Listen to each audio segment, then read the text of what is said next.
All right, we're live. Hear Thank you. ye, hear ye, hear ye. All persons having anything to do before the Honorable, the Justices of the Massachusetts Appeals Court, now sitting at diverse locations within and for the Commonwealth, draw near and give your attention, and you shall be heard. God save the Commonwealth of Massachusetts. Court is open. Good morning, counselors. Let me begin by introducing the panel to you today. I'm joined by Justice Jeffrey Kinder and Justice Suk-Young Shin. My name is Justice Buno. I want to thank you for presenting your arguments today via Zoom.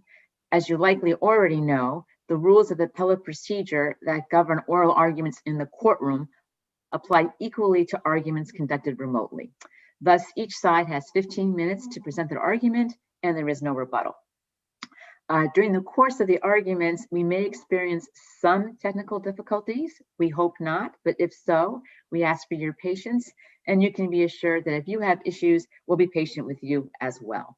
With that said, I'm going to call the first case on the list. As you know, you're here to argue the case of Commonwealth versus Gregory Saunders II, 2019-1753. Attorney Silvera. May it please the court, Stacey Silvera for the defendant, Gregory Saunders.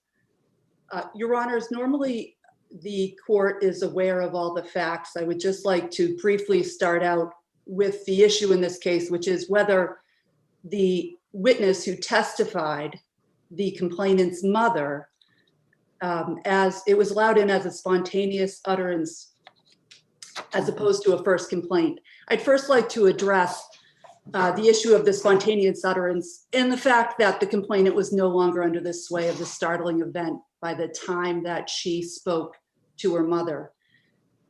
Can I interrupt you for a second? I'm sorry. I just want to be sure about one procedural point. At trial, the objection to the victim's mother's testifying was that this was really backdoor first complaint testimony, correct? Okay. Was there an objection at trial as to whether or not the testimony qualified under the spontaneous utterance exception to the hearsay rule?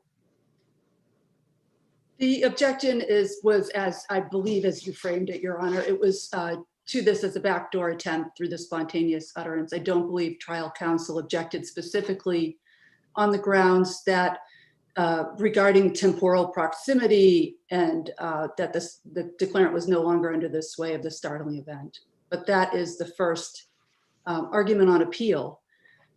And this is a case where, when looking at the excited utterance, the courts look at the location, temporal proximity, the age, the spontaneity, and the degree of excitement of the declarant. Here, the complainant had made numerous conversations prior to this conversation with her mother, which meant she was no longer under the sway of the startling event. First, after the incident in the home, the declarant ran out, and not noted in my brief, but in the transcripts that I came across when I was reviewing for the case. Actually, the first time the complainant's son testified that the first person she spoke to coming out of the house was, she briefly spoke to his father. There were two adult males in the driveway. Next, the complainant went to her car. Her son, the defendant, was pulled out by the two adult males. The complainant then got back out, locked the house, went back in her car, and then engaged in a 30-minute car ride from Saugus to Dorchester. During that time, she spoke to her son, LJ. At the first trial, which resulted in a mistrial, the court, Justice Lowy, determined that LJ would have been the first complaint witness, not the mother. In fact, LJ testified. Let me ask you this, if I may interrupt you again for a second, and that is, given the facts, if you just described them, and yes, there was a significant amount of time between the event and the time that the victim spoke with her mother. But the judge made findings, and the judge determined that she was still under the influence of the event. And we look at that for abuse of discretion, right? Correct. Okay. So his findings were fairly complete. In fact, he didn't even think he needed to hold a second voir dire because he recalled the events and the testimony from the first trial. So can you point us to where you think the judge actually abused his discretion in determining that this did qualify as a spontaneous utterance? Yes, Your Honor, this is a question of how many times a victim can speak to people in a way. Prior to this, she might have still been under the upset, extremely upset by this incident. But by the time she makes this declaration, she's already engaged in reflective thought. She has spoken, and maybe to her son, what she said in the car that she was raped was a spontaneous utterance. That's not before the court right now. But then she made a decision to call her mother. She made a reflective decision not to tell her mother that. Well, could you have more than one spontaneous utterance? In other words, would the judge have been within his discretion to determine that all of these statements were the victim was still under the influence of this rather violent incident, and therefore everything that she said was could qualify? In this case, based on these facts, Your Honor, there were so many intervening events between the time that she left the house. If she spoke to the father in the driveway, she spoke to her son in the car and made a spontaneous utterance, said she was raped, called her mother, decided not to say she was raped, but did tell her about the incident, and then waited, got to the mother's house, waited. The mother took her children upstairs, and at some point, she made the determination to tell the mother that she was raped. This is the case where I believe that it was an abuse of discretion to call that conversation a spontaneous utterance, or to determine it was a spontaneous utterance, because by the time the complainant spoke to her mother, she had already made numerous statements. When in the course of when this court looks at cases, this is an interesting case, because this case, there were numerous intervening events. How many times can the complainant make a spontaneous utterance that it's still reasonable for the judge to determine within his discretion that the fourth spontaneous utterance, the fourth conversation after she's engaged in reflective thought, is still a spontaneous utterance? I briefly said it. Can you talk a little bit about I'm sorry, go ahead, Justice Kinder, go ahead. Well, I just wondered, do you agree as a general proposition that an excited or an emotional response to an event can be delayed for various reasons? Yes, Your Honor, I do. I believe that's the case with children. Often, that's what the cases say with children. They often delay. This is a case, though, that the victim was an adult. She engaged in driving 30 minutes before she got to the place. I'm not saying that 30 minutes in general is too long of a time. What I'm saying is, on the facts of this particular case, this victim made numerous spontaneous utterances, and in the context of our case law, we don't have any cases on point that say you can only make 3 spontaneous utterances. You can make 5, but when does it end? How many times is she allowed to speak to people prior to making the disclosure to her mother? In this case, it would have been 4. And at a certain point, as an adult, she had left the location where the incident occurred. She was no longer in fear of the defendant coming after her. In fact, 2 adult males had taken him out of the house, pushed him to the ground, and in fact, her teenage son had kicked him. So she had then left the premises. I believe that people, I do believe that, Justice Kinder, that there can be a delay. In this case, I think the issue goes down to whether it was an abuse of discretion to determine that it was still a spontaneous utterance in terms of reflective thought that long into the process with so many intervening events. And I would just point on this note, you to a decision that's not actually a Massachusetts decision, but I cited it, a 7th Circuit decision with Justice Ponster's concurrence. But both in the majority and his concurrence, they say old and new studies agree that less than 1 second is required to fabricate a lie. This is not a very clear-cut area of the law in terms of how much time, and in this particular case, based on the facts, the defendant argues that the judge abused his discretion in determining that that was still a spontaneous utterance after all these intervening events. Counselor, let me ask you this then. Let's say hypothetically that we agree with you, that there was an abuse of discretion. Then we have to look at prejudicial error. And in this case, there was no other first complaint testimony that came in. And the Commonwealth had a choice here to either, the only first complaint testimony available to them was that of the son, correct? So they decided to forego that and introduce the mother's testimony under a different theory. But Had they not done so, I mean, they could have introduced some first complaint testimony, at least one complaint. So how prejudiced was the defendant by the fact that it was the mother's first complaint? It's a two-part question, so hold on a second. It was the mother's complaint that went in instead of the son's. That's number one. And number two is additional complaint evidence came in through the defendant. He actually, in his own defense, presented testimony of further complaint testimony. So the Commonwealth cannot be faulted for multiple complaint testimony here. In the end, there was just one. So how is your client prejudiced by that?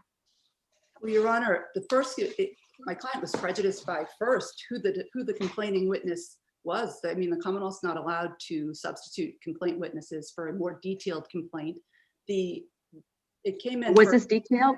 How was the detail? All she said was he raped me, right? But this is in the nature of first complaint and had it been considered under Commonwealth versus King, it's possible that the other details surrounding those, what the mother asked her, a first complaint witness is allowed to testify to the details surrounding the complaint that was made to her. Well, I do acknowledge that if it was first complaint, it would have only been introduced to corroborate testimony. It would not have been introduced as for its full probative value. There is that. It denied the defendant the chance to introduce another who was prejudiced had the first complaint evidence come in through LJ, the son. The Commonwealth says that he was a better witness based on what Justice Lowy said below. The defense argues he wasn't. I mean, the victim testified. She did not testify at the first trial that she recalled making the complaint to LJ. If a victim doesn't recall making a complaint, it doesn't mean it's not admissible. That's fodder for cross-examination. It goes to the credibility. Mm-hmm. And the defendant was denied that opportunity because the Commonwealth did not introduce that. The Commonwealth may have thought that the son conflated evidence, but that's not what Justice Lowy determined when he declared a mistrial. So it was highly prejudicial. Moreover, she was the person that testified was contrary to what the Commonwealth stated in its brief, was a second grade teacher, a more credible witness than a 16-year-old kid, a 16-year-old son who watched this at the time. It was an attempt to backdoor first complaint evidence through the spontaneous utterance exception to the hearsay rule. It came in for a higher standard, as you stated, and in that regard, it was highly prejudicial, and the prejudicial value outweighed any probative value in terms of giving a fair explanation of the Commonwealth's case. The Commonwealth did not need to put this in as spontaneous utterance exceptions. The Commonwealth chose to, but the Commonwealth's case was not overwhelming with regard to the rape. The victim did not have a rape kit done. The complainant left the hospital after speaking to a detective, knowing he was coming to the hospital.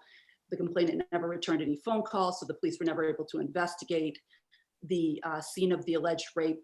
And and as defense counsel brought out, there was no testimony from the son that the victim was screaming during this. Well, that may or may not have cut in the defendant's favor. And in terms of demeanor evidence, there were just no limiting instructions. So if this came in as demeanor evidence, which is admitted not to prove guilt, but to, as it bears on the victim's credibility, it seems overly prejudicial to the defendant's case. This is a case where it's exactly what the court in Commonwealth versus King stated shouldn't happen with the first complaint. Testimony from the victim that she was raped came in as substantive evidence of the crime. I can envision, counsel, I can envision a lot of circumstances where first complaint might also qualify as an excited or spontaneous utterance. Is there any authority that limits the theory under which the Commonwealth can propose the admission of such evidence? In other words, does the Commonwealth have to pick one or the other? I don't have a case for Your Honor that specifically states the Commonwealth has to pick one or the other. However, Commonwealth versus King suggests that this is the nature of this complaint was clearly the first complaint of a sexual assault. She was raped. It's exactly what is first complaint evidence. So to determine that it comes in for its evidentiary value when the Commonwealth is picking and choosing amongst witnesses is exactly what the court was alluding to in King, and I think trying to prohibit. I would just follow up that I would, suggest this court is similar to Commonwealth versus McGee, where the first complaint was a neighbor and not a police officer in that case, and the Commonwealth was not allowed to substitute the first complaint witness for the police officer who came, because the complainant simply said, "I was raped" to her neighbor, and then called the police. Commonwealth tried to introduce the police testimony, who arrived immediately and had far more detailed testimony. And the court said that the neighbor was the first complaint. And this case is very similar to that. If there are no further questions, I would rest on my brief. All right, I'll check with the panel. I don't see that either of us, anyone has any further questions. Thank you very much. I'm going to make one comment. I did notice that Justice Lowy made a big emphasized that we need to call the rape, no longer call it a rape kit, but a collection evidence kit. And it's hard to remember that for those of us who have been, I'll speak for myself, I've been around for a long time, but we should try, okay? I apologize, Your Honor. Oh, no apology necessary. But I just wanted to point that out. So let me turn now to the Assistant District Attorney, Counselor Leary. Please go ahead. Good morning. May it please the court, Catherine Leary on behalf of the Commonwealth. The Commonwealth requests that the court affirm the defendant's convictions for the sexual and physical assault of the victim. What this case really boils down to is the principle that the Commonwealth is entitled to put on its case as it sees fit within the rules of evidence and criminal procedure. Commonwealth is not required to put on first complaint evidence in a sexual assault case. And here it chose not to put on first complaint evidence and rather admit an excited utterance. And Justice Lowy did not abuse his discretion in determining that the victim's statements to her mother were an excited utterance and that she was still under the excitement of the startling event and that the statement was not a product of reflective thought. In support of this, apart from the rape, which is a well-recognized startling event under the case law, the victim immediately after the rape left her house, grabbed her keys, grabbed her kids, within a half an hour got to her mother's house. And during this car ride, well, let me start first. When she comes out of the house, she's screaming, she's crying. That's how she describes it. That's how her son describes it. In the car, she says she is attempting to keep a straight face, crying. Her son says the victim was rattled, scared, hard for her to talk. On the phone to her mom to let her know that, hey, we're coming, it's 3 a.m. The mother describes her, she couldn't understand what she was saying, a lot of deep breathing, huffing and puffing. And then when she gets to the house, she's described as sitting on the couch and falling apart and sobbing until she's able to say what happened. And actually, Counselor, that's the point where I was wondering if you could comment. It seems to me that the victim here is able to recount what happens to her at a point when she is calmed down, at a point when she has stopped for a moment and can actually be reflective and tell her mother what's going on. Doesn't that just fly in the face of what you need to find for the spontaneous utterance rule to apply? I would disagree. And if you look at the mother's testimony, when she sits down on the couch, it's second trial, volume 3, starting at page 150 to 153 and 154. As she's able to compose herself enough to make form words. It's described as the conversation's choppy. That's at page 154. Not totally clear. The victim's mother says it's not totally clear what she was saying because she was crying. And she would say a little bit. She'd say a few words and start crying again, and then say a few words and start crying again. So I don't think under those circumstances, it was an abuse of discretion for Justice Lowy to find that she was still not able to have a reflective thought besides just saying what had happened. This is not a case such as in McCoy, where the victim is talking to a SANE nurse in a question answer format for 3 to 5 hours.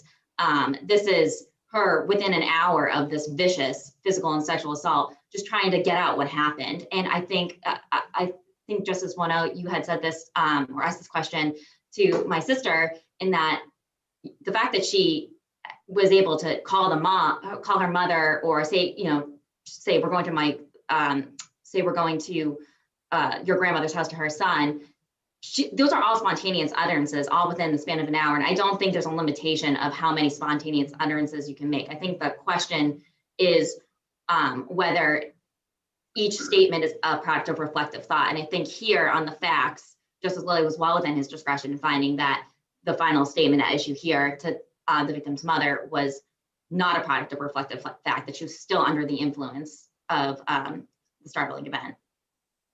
Ms. Lilly, let me ask you the flip side of the question that I asked Ms. Silvera, and that is, do you believe the Commonwealth is always entitled to pick and choose whether it offers evidence under the first complaint doctrine, or, assuming it applies, the excited utterance doctrine? I do think the Commonwealth is entitled to put on its case as it sees fit, and is entitled to not put on first complaint evidence if it so chooses. I will point the court to unpublished opinion, which is cited in my brief, Commonwealth v. Glenn, 74 Mass App Court 1123. It's a 2009 case. It's in my addendum.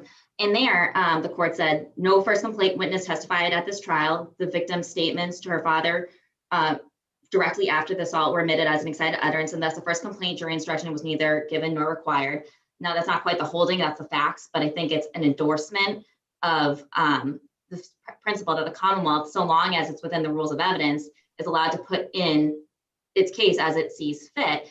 Now, if the son had testified, first of all, I think it would have been qualified as a spontaneous utterance, but even if it had been first complaint, perhaps this would have been a closer question as to whether the mother's statement should have come in addition, but that's not what we have here. And I think the Commonwealth was well within its right to present its case. What would make it a closer question? I think what would make it a closer question is there's case law, even though I would argue, or the Commonwealth would argue, that the son's statement wouldn't be a first complaint, it would be admissible as a spontaneous utterance. But then you get to the question of multiple complaints, and is it independently admissible or relevant above and beyond that other complaint evidence that it's in the form of a spontaneous utterance. But here, so I think if that had happened, it might be a different argument. I still think that Justice Lilly would have been well within his discretion to admit both statements, but that's not what happened here. As Justice Wano had pointed out, this was the only complaint evidence. It wasn't detailed. The son's testimony at the voir dire was, she had said he raped me. That's the same as what she said to the mother. I think here, even if the court were to say that Justice Lilly abused his discretion, which the Commonwealth is not conceding, there was no undue prejudice in this complaint evidence in the form of spontaneous utterance. Well, the Commonwealth was able to present evidence in a more forceful manner, in a way that could be considered by the jury for its full probative value, rather than just as corroborative. And it seems to me, at least we can say this, and let's assume that you're absolutely correct, that the Commonwealth can pick and choose its evidence and put on its best case, as long as it's doing so within the rules of criminal procedure and follows the case law. But clearly here the Commonwealth chose, they prefer to have the mother's testimony rather than LJ's, right? Rather than the son's. That was a strategic choice that the Commonwealth made. It did, but I also think this is not a case where if the son's testimony as a complaint had come in, that would not, and as Justice Lilly noted, it wouldn't have just been first complaint for corroborative value. That would have come in for its full substantive value. And also, I would point out, the Commonwealth, for whatever reason, I wasn't the trial prosecutor, decided to put on the mother instead of the son. But this also benefited the defendant greatly, because his whole closing argument was, look at the son. He's the person who you should look at for credibility. He was there. And so I think that argument wouldn't have been able to have been made, or was been less forceful, if the Commonwealth had sought to admit the son as the first, not even as the first complaint, but have his complaint come in as spontaneous utterance. So on that fact, I just hear there's just not, in the Commonwealth's view, a lot of undue prejudice from the mother complaint testimony coming in as spontaneous utterance, properly admissible as a spontaneous utterance. There wasn't a piling on of first complaints or complaint evidence, which is the concern under King when we switch from fresh complaint to first complaint. And I would also note, yes, it's hard to have a lot of corroborative value as to the sexual assault, but I do think this is a case where there was corroboration to the victim's account of events, which would include the sexual assault and the fact that when the son came in, he said he found the defendant on top of the victim with her shirt down. That's consistent, lines up directly with the victim's testimony, as well as, although this goes to the physical assault, the injuries that she had in the pictures were consistent with those injuries. That even though that goes to the physical assault, it is also corroborative of just the victim's account of events and that the sexual assault also happened. So I think in that whole totality of circumstances of this case, there was no abuse of discretion. But even if the court were to find error, it does not require reversal in this case. If the court has no further questions, I'm happy to rest on my brief. All right, I'll just check with the panel. I see none from Justice Kinder and none from Justice Shin. So I want to thank you both very much for your arguments. They were both very helpful. We'll take the case under advisement and get back to you as soon as possible. And meanwhile, we hope that you and your families stay healthy and well during this. Okay, looks like we're now streaming live. So I'm going to go ahead and begin and just say good morning to you. Introduce the panel to you as well. I'm joined today by Justice Jeffrey Kinder and Justice Suk-Young Shin. My name is Justice Buno. I wanted to thank you for participating today via Zoom and remind you about something you likely already know, which is that the appellate rules for oral argument apply equally to cases argued on this remote platform as they do as if you were in the courtroom. So each side has 15 minutes and there is no rebuttal. During the course of your arguments, we may experience some technical difficulties, and if so, we ask for your patience, and we will be patient with you as well if that happens. Now, I'm going to hold on for a moment because I don't see I'll call the case, and then after the timer will come up afterwards. So the next case is Commonwealth versus Cordell Scott, 2019-1506, and we're going to start by hearing arguments from Attorney Arter. Thank you. Good morning, Your Honors. My name is Corey Arter, and I represent Mr. Cordell Scott in this matter. Very briefly, just by way of background, this is a fairly simple case. Involves a routine motor vehicle stop, a speeding ticket on July 2nd of 2017. Mr. Scott was pulled over by a Trooper Morales. At the scene, he was cited for speeding and for operating after suspension on an OUI. At trial, he was charged the same. At the trial, the only person who testified was Trooper Morales. And the primary issue in this case, although I'll outline the three main issues raised on appeal, is identification of Mr. Scott. Mr. Scott has raised three main issues on appeal. I'll outline them, then I'm going to circle back to the one which I think is the most important, or perhaps the dispositive one. First and foremost, he raised the issue that the RMV records were not properly certified or attested to, and that all of the pages contained therein were not certified or attested to. Second, even assuming— Before you leave that, just so I can clarify a procedural point, of course, we don't have the original exhibits here. Let me just ask you, is there any question about whether or not the RMV packet and its attestation, I understand your argument that the signature was not original, but is there any question about the rubber stamp being original? No, and I'm not, my argument is not so much focused on the rubber stamp per se. I understand that courts admit the records with the stamp. My issue is that it doesn't attest to the document, and there are two separate packets that were introduced. The packets that all of the pages contained therein are true and accurate copy, and that doesn't indicate how many pages were attached. And I understand that there was some redaction done and some of the pages were taken out, but there's no indication on the face page by the Registry of Motor Vehicles that it has attached a certain number of pages and that those pages are all true and accurate copies of records kept in the ordinary course of business. Notwithstanding it, there's a second packet that's introduced that also similarly has a stamp on the side. But those actually have a disclaimer. Those are the computer printout type of RMV records, have a disclaimer on the bottom that said, you know, these are not records that are all-inclusive or indicative of biographical data. And there's a disclaimer at the bottom of the records. You can see it on the records themselves. Notwithstanding that, even if we were to assume that they were properly admitted with the rubber stamp and not an indication of the page numbers. The main issue in this case is that there wasn't sufficient evidence presented at trial in the Commonwealth's case that Mr. Scott knew his license was suspended. Now, they introduced these records, but the only person who testified at trial was Trooper Morales. I would suggest that there were three things. I'll circle back to the first, that there wasn't enough evidence connecting Mr. Scott to the records. Further, the records themselves, the ones that were introduced, did not say that he was mailed notice his license had actually been suspended. The notice that was produced. Can I stop you Sure, again for absolutely. a second? A question regarding your first comment that there wasn't sufficient evidence connecting the defendant to the records. The Commonwealth points out in their brief that these records contained not only name, date of birth, address, but also a photograph and physical description, which I assume the jurors would have been able to compare to the defendant in the courtroom. Why isn't that enough in this case? And again, that goes to the sort of two sets of records. I would suggest Trooper Morales testifies on the stand.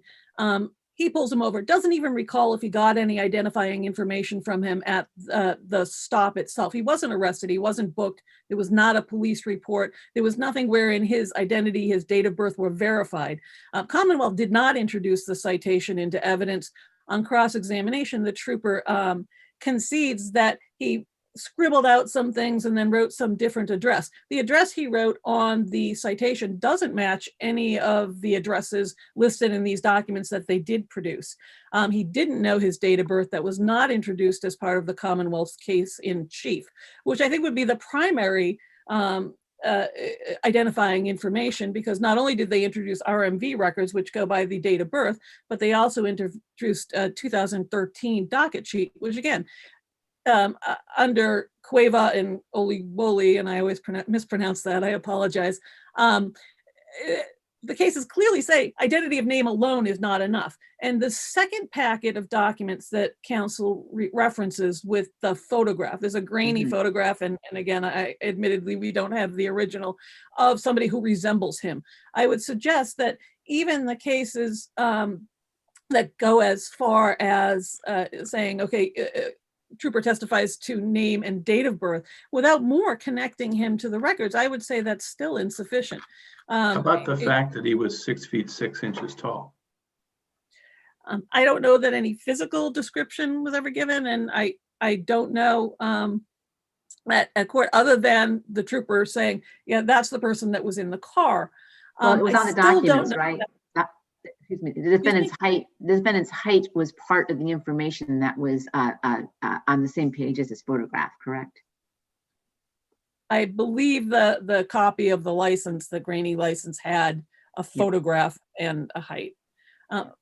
My concern with this, and my concern in the issue that we raised, is that if you go by the case law, and even the most recent, well, I understand is persuasive only, Ravenscraft, says it's not enough for somebody to get up and say, okay, this is Cordell Scott, therefore I'm connecting him to this. At the time he's arrested, the trooper doesn't even know how it is they came up with any information, doesn't recall if he gave him a license, doesn't recall ever asking him for background or biographical information, but yet says on the stand, and this is the sort of third broader issue raised, I learned at the scene that his license had been suspended. And I would suggest to you that that was inadmissible hearsay and should not have been admitted by the judge. There's a case directly on point on that with regard to Commonwealth versus Royal, that where the officer got up and said on the stand, oh, you know, at the scene, I ran the name through the database and it came back as suspended, that was considered hearsay. Let's assume that in fact the officer's testimony was hearsay. If we conclude that the records were properly before the jury, wouldn't the officer's testimony have been cumulative of that other evidence? Well, again, even if the records were properly admitted, my argument is there's not enough to connect Mr. Scott to those records. Therefore, the other evidence is not overwhelming. They used that statement, and they attempted to use the 2013 docket to bolster the deficiencies in the connection of the prior records. And my suggestion is that there's not enough connection to the 2013 docket, again, because we don't have date of birth, we just have name. An identity of name is not enough. So similarly, if you have a question as to whether or not there's a connection, and the only additional evidence would be his testimony on the stand, again, doesn't say date of birth, doesn't give current address that matches any of the records, doesn't give biographical data, does not give date of birth, then that statement becomes important, because I would suggest that that statement's being offered to essentially prove the element of the crime, the main element. This is only one element here, whether he knew he was driving without a license. So I would suggest that that statement is hearsay, and it was prejudicial because it was used to support the deficiency in the other records, or the lack of connection. What do you do about the closing argument? It does seem like in the closing argument, counsel more or less conceded that the defendant's license was in fact suspended and that he is the person named in those records. So what do you do with that? Well, I guess that I would go back to at the point that the trial court erred in failing to enter a required finding of not guilty. So before we get to that point, that the error occurs at the close of the Commonwealth's case, if they have not introduced sufficient evidence to connect Mr. Scott to these records, that they have failed to prove their case. And at that point is where the error occurs. And that the trial court erred in failing to enter a required finding of not guilty at that point.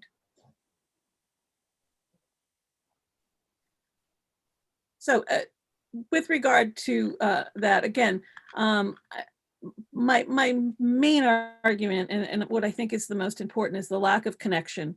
If there is a lack of connection, and with regard to, and I hadn't addressed the docket sheet per se, my argument is the same with regard to the RMV records as it would be with the docket sheet, that there was not enough connecting him to those records. And it's also not enough for the Commonwealth to have relied upon normal practice, that in that court, it was communicated to him that his license was going to be suspended. So again, But without an Minister, adequate. there was a receipt that from the United States Postal Service that notification had been sent, correct?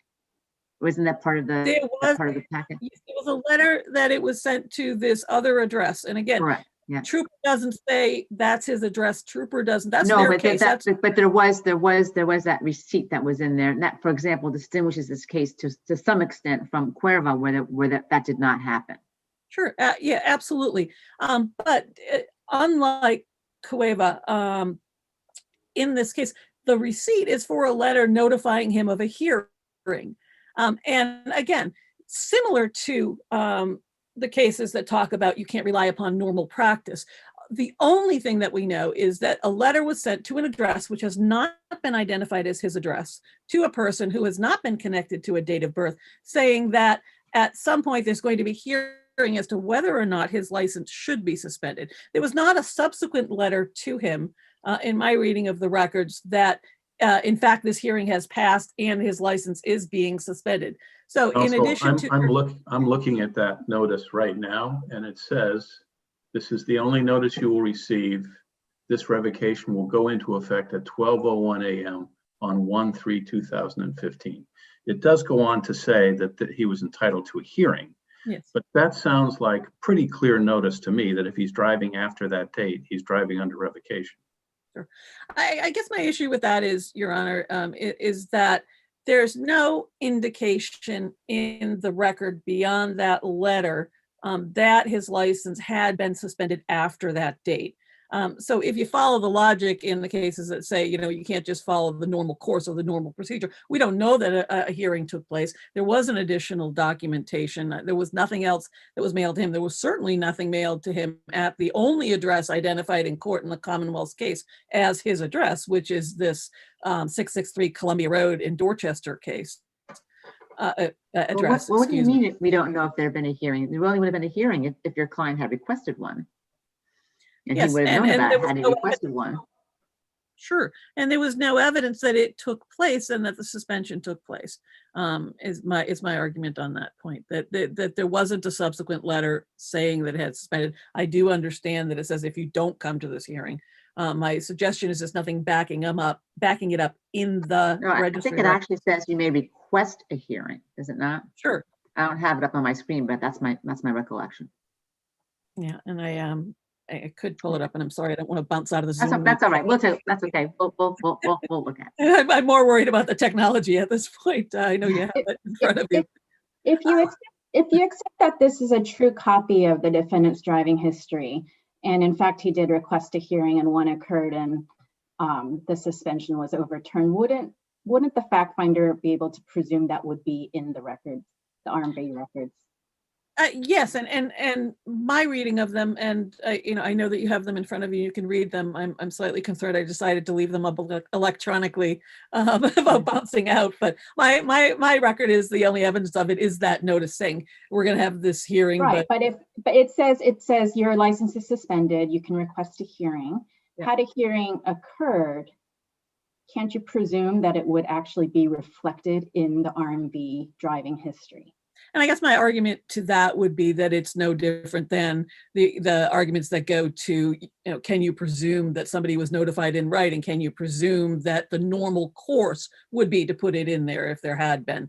That we can't rely upon what normally occurs, but that what's contained in the record. And I don't see anything one way or the other that after that date of that letter, there's a notation that it was suspended. The only thing in there that there's evidence of is the letter itself. Okay.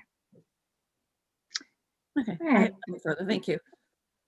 I'm going to see if there's any further questions. I don't believe so. Anything that I don't want to cut you off in the last 20 seconds, but is there anything else you want to tell us? No, I think I'm good. Thank you. I'll rely upon my brief for the remainder. Okay. Thank you very much. I'm going to turn to the Commonwealth now. Attorney Sherman. Good morning, and may it please the court, Catherine Sherman, on behalf of the Commonwealth, asking this court to affirm the defendant's convictions. Beginning with the issue of whether or not the defendant was properly tied to the records, properly identified through the records and at trial. As the court mentioned in its questioning, the trooper who testified made an in-court identification of the defendant.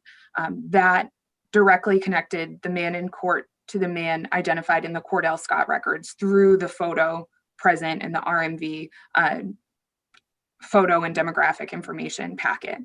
The quality of the photograph that's in the record appendix is not indicative of the quality of the photo that was presented at trial when I reviewed the exhibits with the prosecutor. And should the court want, I would be happy to file a motion to transmit the original exhibits so the quality of the photo can be reflected.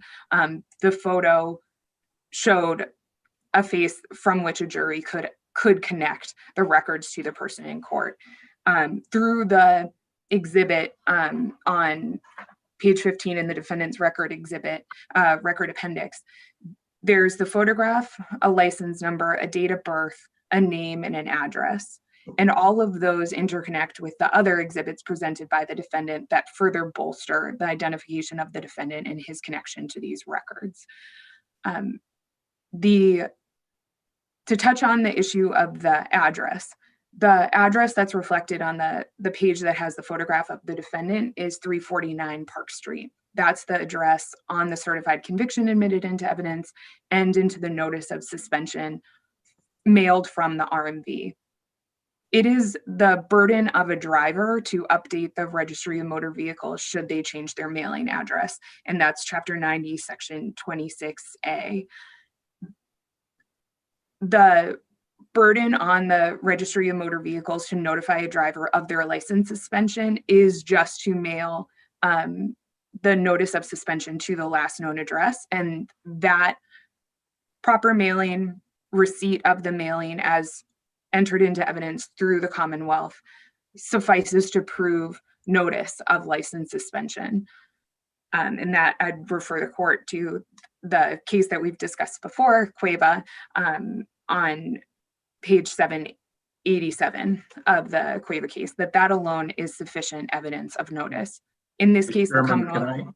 Can I ask you a question about the trooper's testimony? I know I'm lurching forward a bit, but sure. it did seem to me that what the trooper testified to in this case, that is, after stopping him, I learned that his license had been suspended or revoked, was not materially different from what the trooper testified to in Royal, where the holding was fairly clear that that's inadmissible hearsay. And the distinction that I would point out to you between this case and Royal is that in Royal, the Commonwealth presented no other evidence of license suspension. Footnote 7 of Royal specifically says that the Commonwealth presented into evidence notices that the registry intended to suspend his license. And that's distinctly different than the evidence presented here that on a specific date and time, the defendant's license was suspended.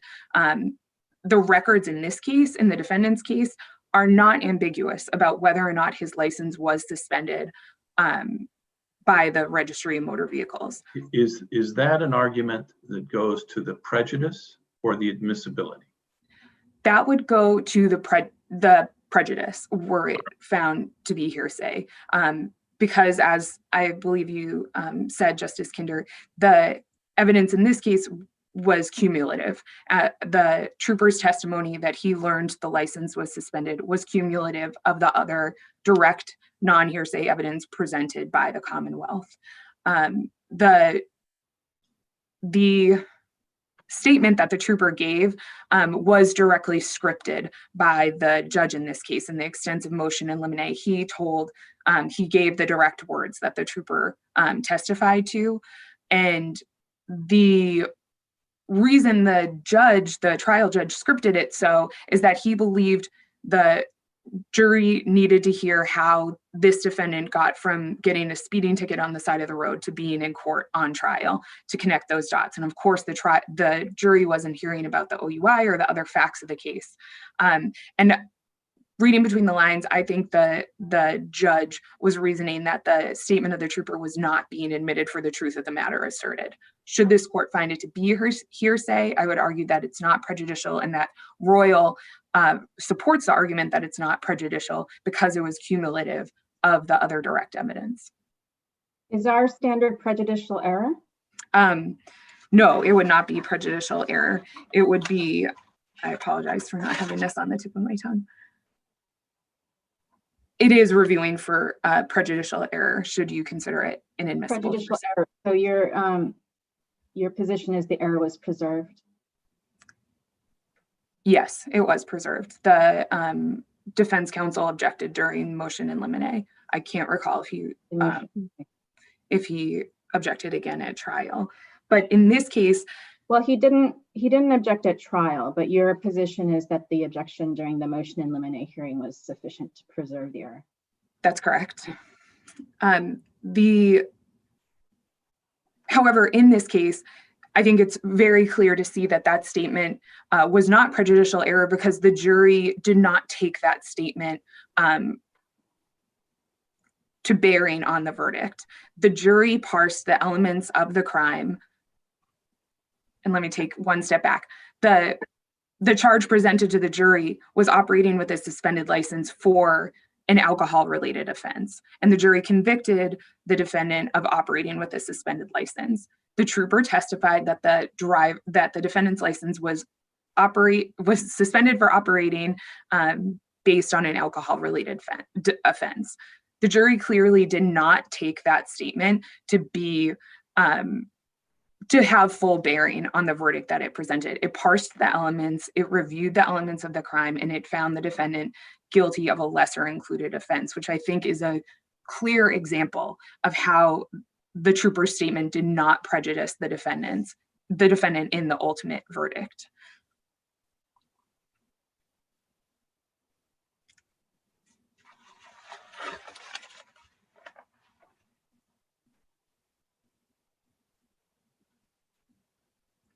I don't know.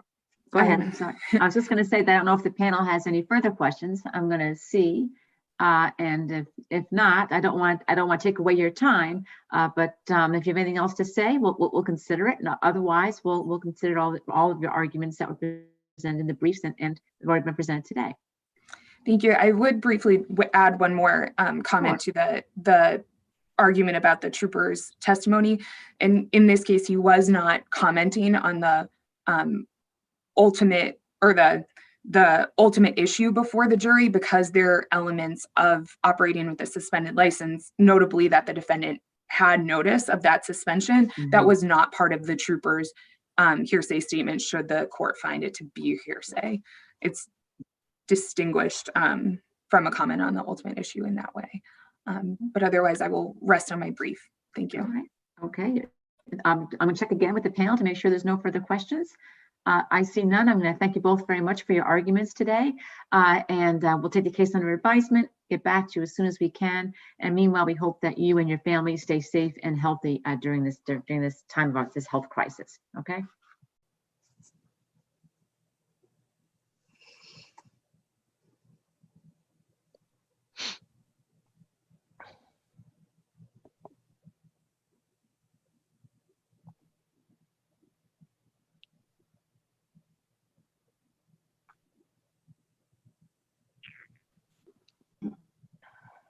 We are live.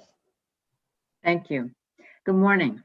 Let me begin by introducing the panel to you. I'm joined this morning with Justice Jeffrey Kinder, Justice Suk-Young Shin, and my name is Ariane Vuno.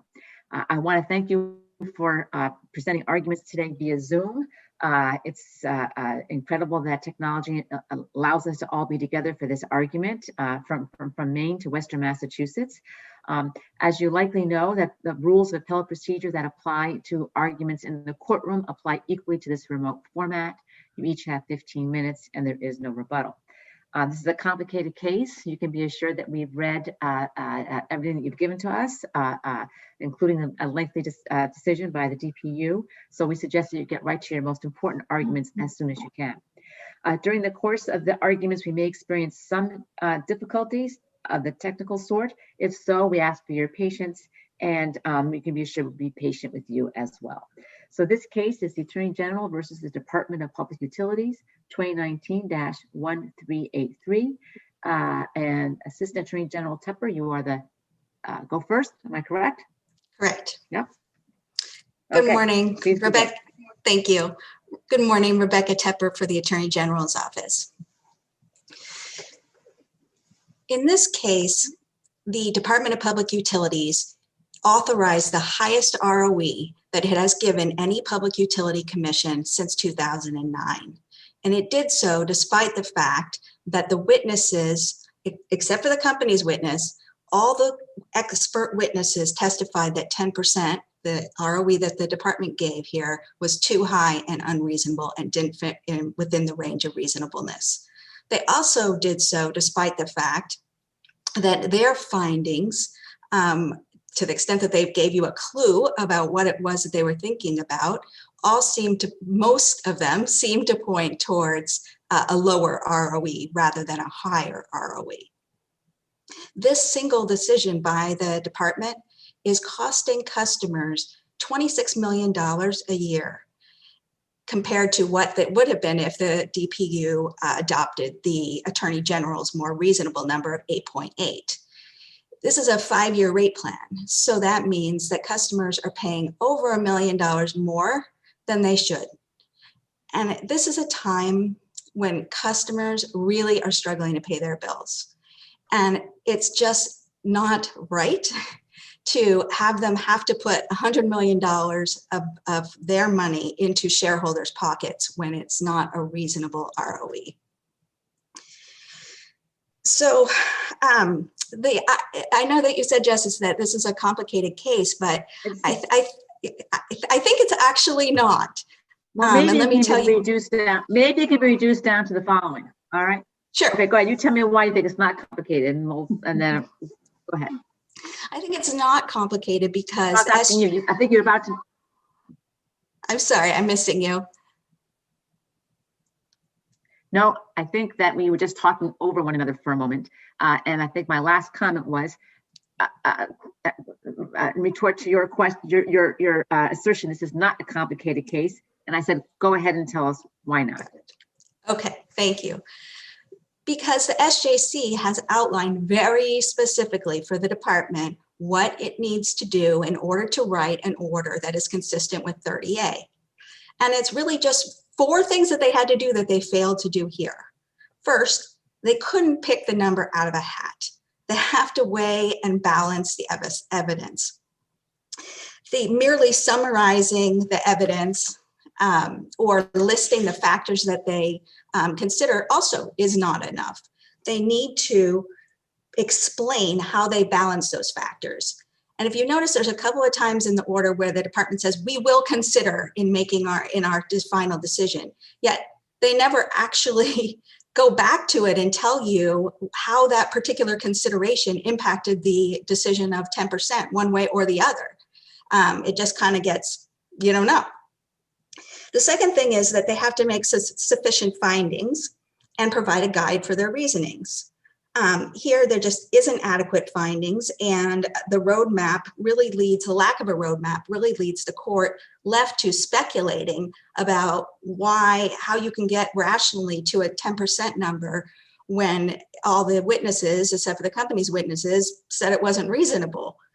Let me just ask you a question absolutely. right there, and that is, there was, of course, testimony with respect to that amount, the 10% amount. Actually, the companies were asking for a slightly higher row. So when you say that the number was pulled out of the hat, can't we? Isn't it permissible for the DPU to exercise their own judgment, look at that evidence, and in this case, to have determined that it was the company's expert testimony that they gave more weight to than what the AG and the other interveners had suggested? You know, what's interesting about that company testimony is if you look at it, it's on page, I think it's 583 of the record appendix, is there a chart of all of their findings, of the company's findings. And their DCF analysis, they ran 27 different runs, high, low, mean. And out of the 27, 2/3 of them were lower than 10. I mean, not even the company really had evidence that demonstrated that 10 was a reasonable number. The department has discretion here, but the reason why they need to provide information is precisely because they have discretion. They need to explain how they're using that discretion. And here they didn't. I take it your argument is not that the department couldn't have set the ROE at 10, but that it didn't adequately explain why it did. Is that accurate? Well, our position is that there really wasn't substantial evidence on the record to support 10, but that would be putting the cart before the horse here, because the department hasn't explained how it decided that there wasn't substantial evidence, or how it decided that 10% was reasonable. There is Assuming one. that go ahead. Sorry, go ahead. Go ahead, Judge. I was just going to ask, assuming for a moment that we agree with the proposition that the selection or the setting of an ROE is not subject to mathematical certainty and there is a component of subjective judgment involved, what exactly is it that we would be asking the department to do upon remand? Well, it's interesting. The department has in the past been provided more information so that you can follow how they got to their number. Even if you look at the Boston Edison case that the company relies on very heavily, if you look at the underlying case where the department issued its order, it was very clear on what it did. It looked at the parties, it first looked at the company's evidence, and they found that not credible, making lots of findings about problems with the company's evidence. Then they looked at the intervener's evidence and they said, we think the intervener's evidence is generally represents the market better, the conditions of the market better. And then they adopt the intervener's range of reasonableness. And what they end up doing in that case, which I think is really interesting, is they don't, they say that's the range of reasonableness, but they actually give a higher number. They award a higher number, and they explain at length why they're awarding a higher number slightly above what they had said was the range of reasonableness. So it's very clear what they did, and that's what they needed to do here. They needed to take us through their thought processes about how it was that they got there. How they got from A to B. Because what we're really left here with is a sort of a decision that doesn't make sense and a black box instead of a guide. There is one area in which I think the department did provide a roadmap, and that's their discussion of the qualitative factors. Can't that part of the decision from pages 711 to 713 be read as a finding that a rate at the higher end of the range is appropriate here? I assume you're talking about the discussion about their service quality. The performance standards, right? Yeah. So it's interesting. They talk about how the company provided good service over the course of the last couple of years, and it's the Attorney General's position that the company is required to provide good service. So you don't get icing on the cake if you provide good service. There have been cases where there has been very poor service where the department has lowered the ROE. But in this case, what they say is they're very clear. They say, we're not adjusting in one way or the other. We didn't find evidence to adjust it one way or the other. So it didn't play a role. To the extent that they provide us with any information, it doesn't appear to have played a role in moving the ROE to higher end, lower end, any way at all. Oh, see, I didn't read that. I didn't read the decision that way. With appropriate deference, it seems to me a fair reading of it is that a number at the high end of the range is appropriate here because the company has met its performance standards. Whether you think that's proper or not, that's what the decision seems to say. And that there's no evidence of other shortcomings in other areas that would warrant the department from then adjusting that number downwards. Why isn't that a fair reading? Well, I think if you look at the footnote in that area where they talk about, I think it's in a footnote, they make it pretty clear that they're not adjusting the number for service quality or for performance standards. I can look it up if you give me 1 minute. I have it right here. Yeah, it's page 711. Footnote 373, I think, sorry for what you're talking about.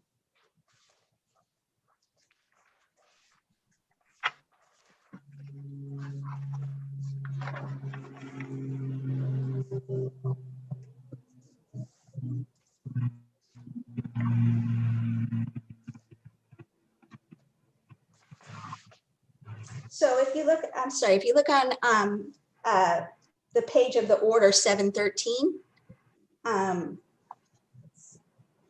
so it says the department finds no evidence of systematic service quality shortcomings in other areas of the company's operation to warrant an adjustment to Eversource's allowed ROE.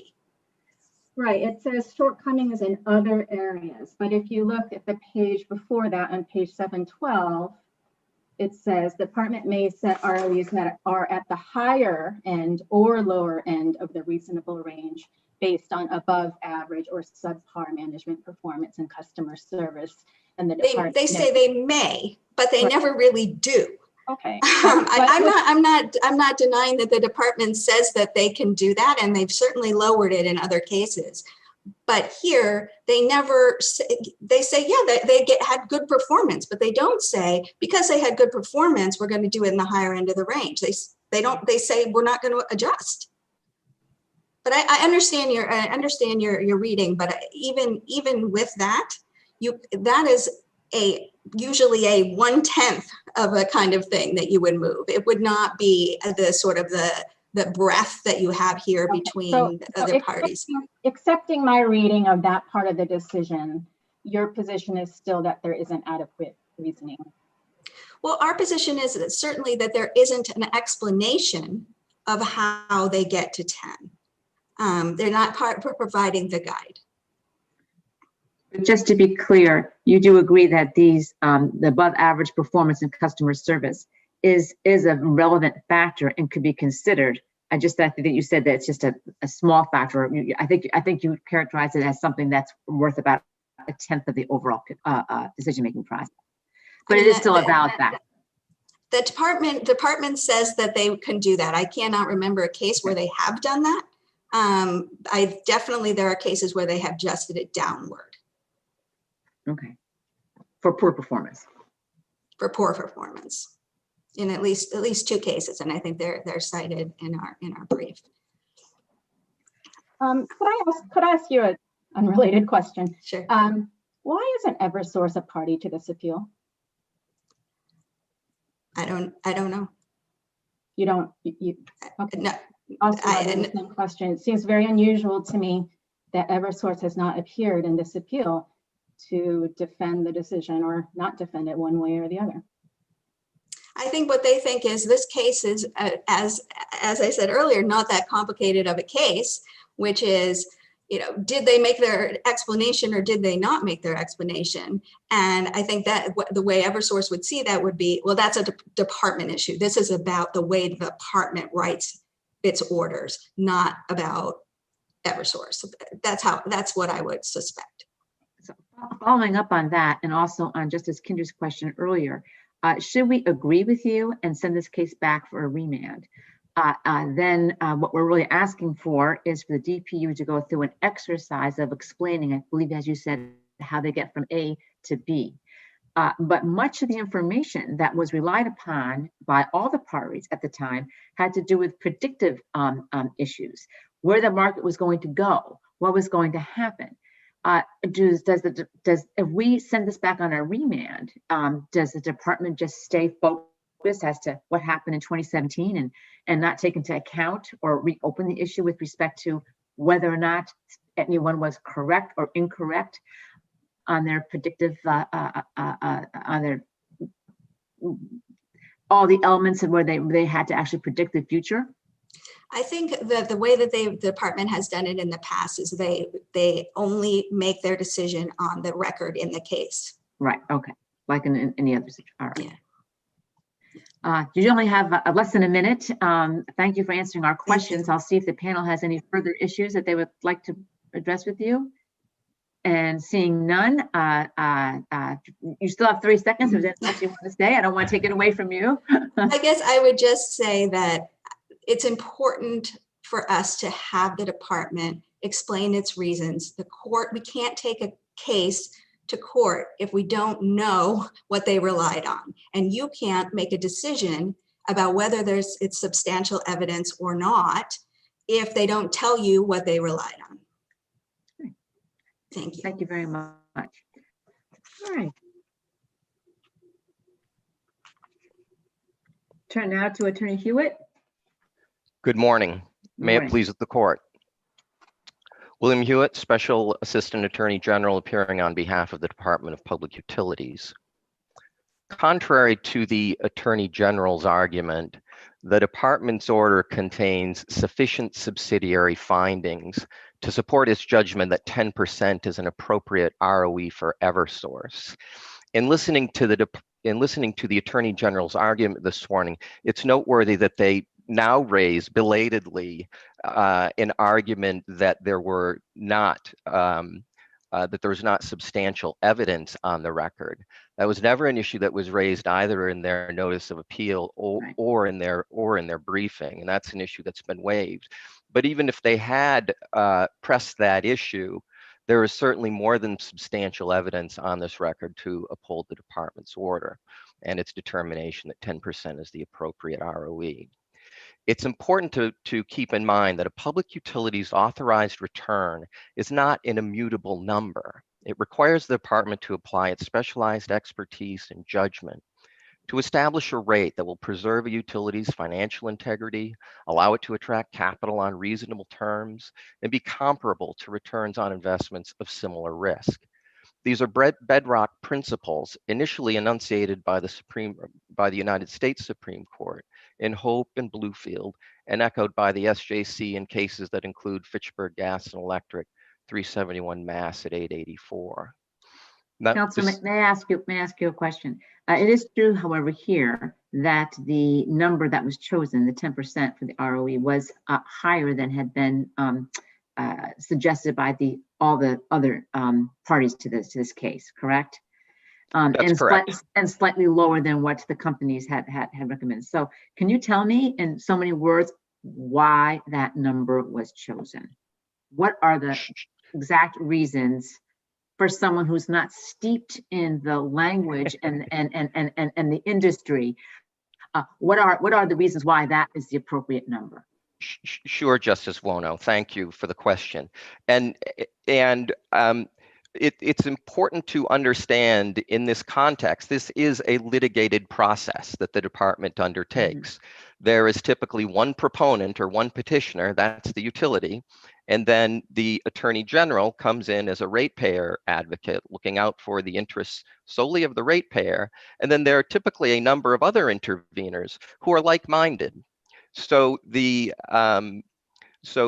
when the Attorney General makes assertions or observes that there are several models that were performed by interveners in the case that came in lower than what the company recommended, given the litigated nature of these proceedings, it shouldn't surprise anyone that— I think that she indicated that even the company's models, even the evidence from the company's expert, that 2/3 or so of them came in lower. That was my understanding of what the point was.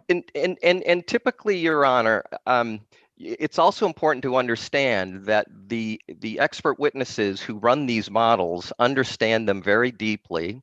They present their models as models of objectivity, and in doing so, it's not uncommon for them to run multiple runs of a particular model to show how different inputs affect the output of the model. They may run what are called sensitivity analyses. So although the company's experts may well have presented a number of different runs of a particular model, and they may have shown some variability, that would also typically be accompanied by testimony that explains why that variability is there and why those models were run. In this case, however, the court really needn't look any further than the discounted cash flow or the DCF models that were run, because the DCF models themselves produced estimates that ranged between 7.5% and 10.88% among all of the parties that presented evidence in the case. And the department in this case expressly found that those DCF analyses were logical and reasonable and a credible basis for determining the company's ROE. Excuse me, counsel. Okay. Excuse me, counsel. That's a big range, 7.5 to 10.88. So your position seems to me to be that as long as the department doesn't outright reject any party's model, it can take what is a very large range, select a number within that range without explaining how it did so, and then that is unassailable on judicial review. Well, in this particular case, there is a broad range of values because that's the evidence that the parties put before the department. And in this particular case, the department did express a preference for the DCF analysis. It looked at the other analyses and the other models that were also presented, but certainly it found that the modeling that was prepared by the parties that did present that range did provide a credible basis for determining the ROE in this particular case. And then it can just pick any number within that range? Well, in this case, it did pick a number within that range. Right, and I'm asking whether somehow picking a number within the range provided by the party's models insulates that decision from judicial review.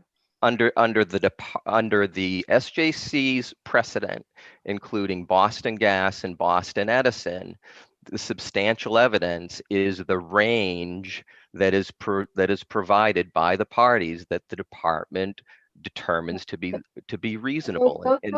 Those are substantial evidence cases.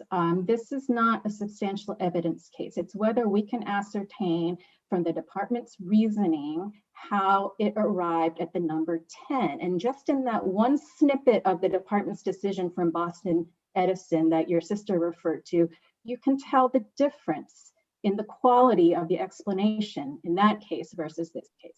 So one issue that I think is important for the court to recognize is that the case the Attorney General relies on, that they appended to their brief, is the wrong Boston Electric case.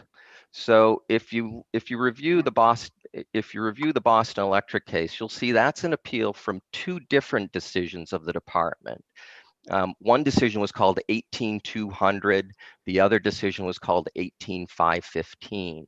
And the Attorney General attached the department's decision from 18200, which was a part of that appeal, but it wasn't the part of the appeal for ROE. ROE came from decision 18515, and that isn't attached, and it's not in the record. But even 18515, which is the decision that was appealed in Boston Edison, there were not 70 pages of ROE analysis in that decision. I mean, these are decisions from the late 70s where the nature of the analysis was done differently than it is today in terms of the number of the models that are relied upon and the department's understanding of them. Can I interrupt you for a second? Because Certainly. Well, I still am not hearing an answer to my initial question, which is why 10%?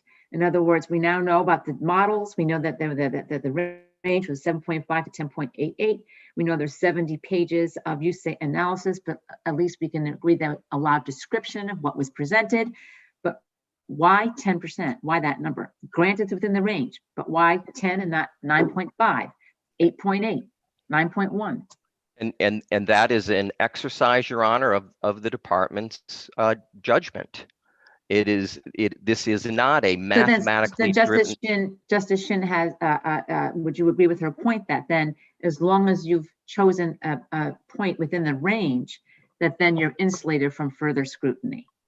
On this record, that would be accurate, Your Honor. As long as it was selected within the range of the analyses that the department concluded were credible and sufficient for determining the ROE for Eversource, that's correct. And in this case, the department looked both at the models, which provide estimates, and the department makes that clear in its order. These are estimates of ROE, and the department exercises its judgment based on those estimates, as well as the qualitative evidence that was submitted and is in the record. And so the department looks at this as a composite, just as the SJC has asked the department to do, and has observed that that's how this process works. And I fully appreciate the standard review here and the deference to the department and the cases, of course, that you cite that repeat that. But I'm also concerned about the fact that when we talk about this range, 7.5 to 10.88, we're talking about millions and millions and millions of dollars. And it's not just a small percentage point that doesn't have actual value to the company as well as to the ratepayers. And Justice Wono, it's also important to keep in mind that, as the SJC has recognized in Wolf and other cases, when the department performs the function of rate making, it does this in the public interest. So the department is looking at not only the customer's interest, but also the utility's interests.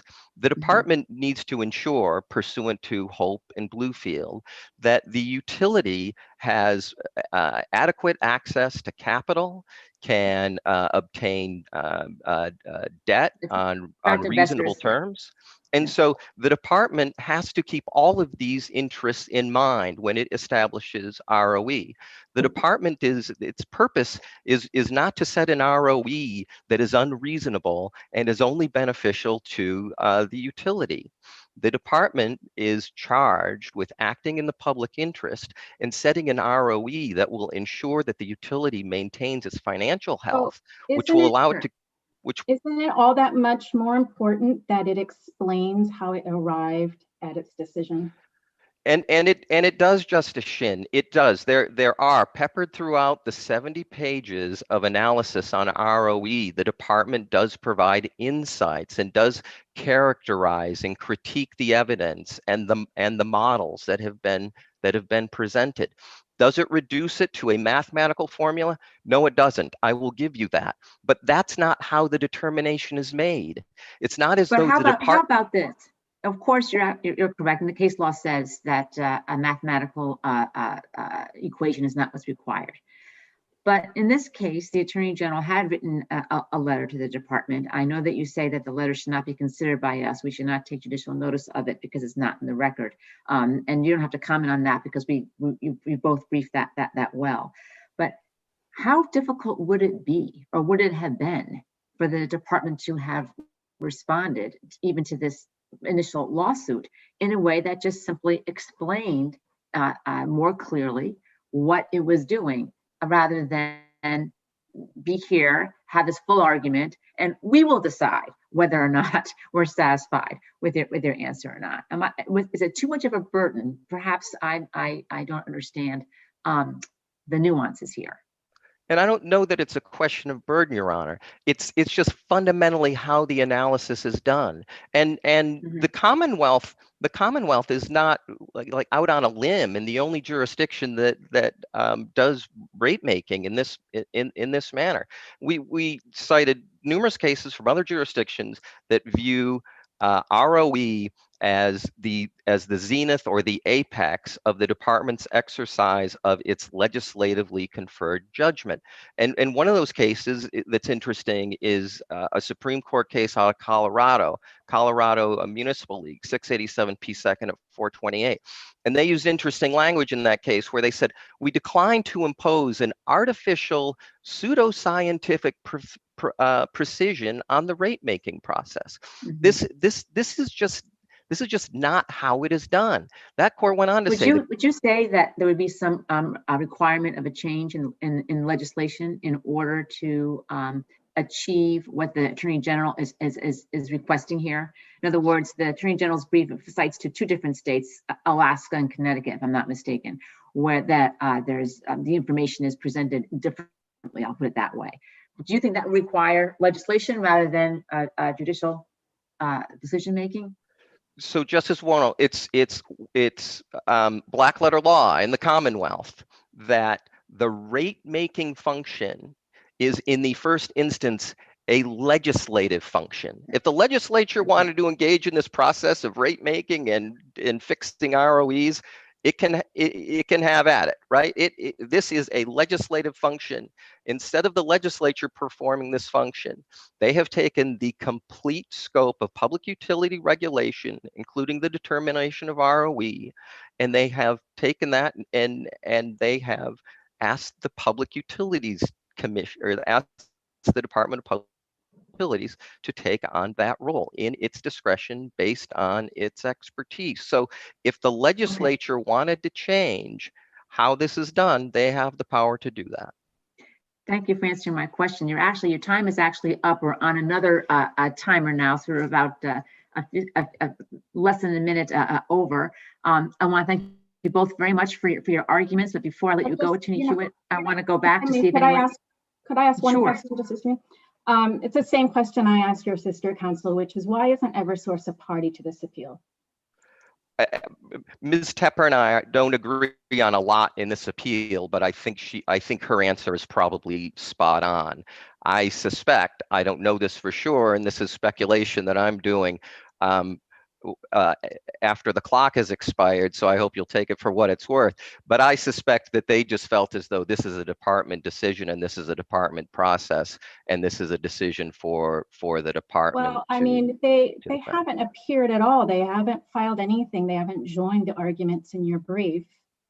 They're the real party in interest here. Well, they've sought and received a rate increase that they're now going to pass on to 1.5 million of their customers. It strikes me at a minimum to be unusual that they're not here defending their position. Should we presume that they can't defend the decision?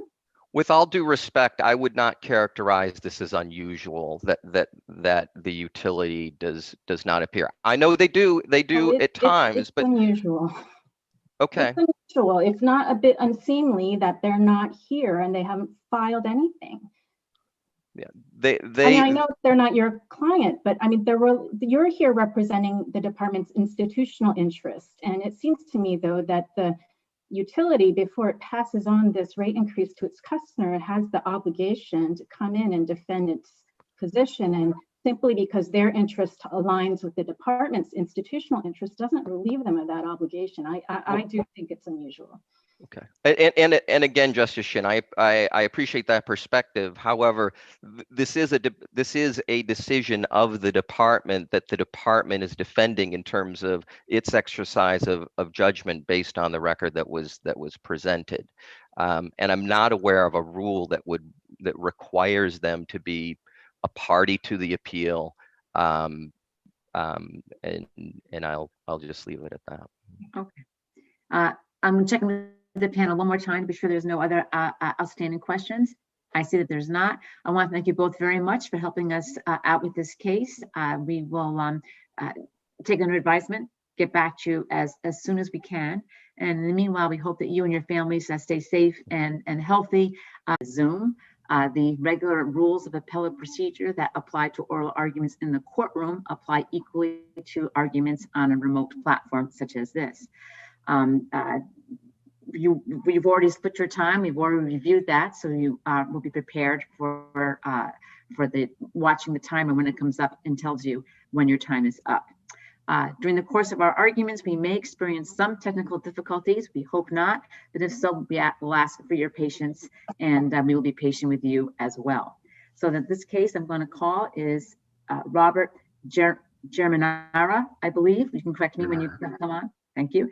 Versus People's Comprehensive Mortgage. The number is 2019-1805.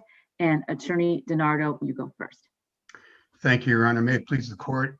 My name is Patrick DiNardo. I represent the plaintiff appellants in this appeal. With me on brief, I just want to note for the record the able assistance of my associate, Nathaniel Kosloff, who's actually watching on YouTube while he awaits the imminent arrival of his first child. Oh. So I'm glad I didn't share the participant information with him. I didn't realize I couldn't do that since he would be sitting next to me in court. Yeah. Your Honor, this case, obviously, from having read the briefs, I'm sure the court knows, involves an illegal loan, a usurious loan that was a violation of Chapter 271, Section 49, and a litany of other wrongful activities of the defendants, which the plaintiff appellants believe warranted a finding of a 93A violation. I'd love to tell you the case law says that an illegal loan, usurious loan, is per se a violation of 93A. There was some case law to that effect, but the SJC in the Claremont case made it pretty clear to us that, and I'll read the language, whether a particular violation or violations qualify as unfair and deceptive conduct is best discerned from the circumstances of the case. So in the course of my argument, I'd like to run through 6 elements of the wrongful activity that I'd like to highlight for the court. It's a complex case, and it took 12 trial days and 156 exhibits. 15 minutes is going to be hard to do justice to it, but I just want to tell you what I'm going to tell you, which is the 6 elements of the wrongful activity of the defendants, which I believe the Superior Court clearly erred in disregarding, minimizing, or completely ignoring in some instances. And then the court misapplied the law, this court's case in Levinson about wrongful foreclosure, and also misapplied a case out of the District of Massachusetts, U.S. District Court case called Kershke, which dealt with whether a debt would be extinguished upon taking deeds in lieu and recording them. That's what I'm going to tell you. So let me start with the illegal loan. There's no dispute about it. The loan here was at a rate well in excess of 30%. The defendants had been doing it for decades. They're loaning at these rates. They had a protective notice on file with the Attorney General in 2008, and I believe they consider it an administrative oversight that they didn't renew it after it expired in 2 years. So by the time of this loan in August of 2010, there was no protective filing, and the loan itself was a violation of the usury statute. Now, there's nothing normal about this loan. The money ostensibly came from People's Comprehensive Mortgage. I'll refer to it as PCM. But in fact, Can I ask you a question for a moment? sure. Let's assume that assuming for a moment we share your view that there was nothing usual about this loan. The judge did find specifically that your client knew exactly what he was doing and agreed to the loan voluntarily. So and that was based on, more than anything, his determination of credibility. So what do we do with that? What do you do with that, Your Honor? Well, desperate borrowers tend to agree to what they need to get the loan, and that's why the law makes it illegal to do it. Because as one commentator talked about, it's a necessitous borrower is desperate and will sign just about anything to get the loan. Now, Mr. Germanar had put up a $43,000 deposit to acquire the gas station. That was a huge amount of money for him, and he couldn't get conventional financing, and unfortunately, he made a bad decision to deal with the defendants in this case. And the rate I calculated as 36%. There was $70,000 in charges for cash that was advanced to him initially of $380,000. This was a 6-month loan. When I do the math, that's over 36% interest. The statute says anything over 20% is illegal unless there's a protective filing with the AG's office. And clearly, there's an admission here that the AG's office had one in 2008 that had expired. So my client's desperation to get this loan and complete the sale and not lose his deposit is not material to the fact that there was an illegal loan. But that's just the beginning. So that's the first of the 6 elements. There was an illegal loan, a wrongful foreclosure, unfair collection practices, excessive demands, deception about the stated sales price of the collateral, and then finally a false affidavit that was filed in connection with this case. And I note the case law cited in our brief that says the way a party conducts the litigation is also relevant to the 93A violation. So we've talked a little bit about the illegal loan, and what I was trying to say is that there's nothing normal about this. The commitment letter is signed and issued over the name Peter Bacchus as manager of PCM when he never was the manager of PCM. It turns out the closing attorney, Mary Ellison, signed his name, but was directed to do so. And Peter Bacchus was involved in every aspect of the negotiation of the commitment letter, so he knew she was issuing it. The relevance of that is that in the false affidavit that was filed later on by attorney John Hanna, who represented PCM at the time, and this is docket number 21 in the underlying case. It was an affidavit that was filed in April of 2014. Mr. Hanna was suggesting that the Bacchus signature was a forgery, as if my client had somehow forged the commitment letter that led to the loan that PCM closed. The other strange aspect of the loan here is that the interest was going to be prepaid $40,500, and there were 5 points of origination fees, so $63,000 of that $70,000 I mentioned. The other $6,000 or $7,000 was closing costs, all of which is calculated as interest under the statute.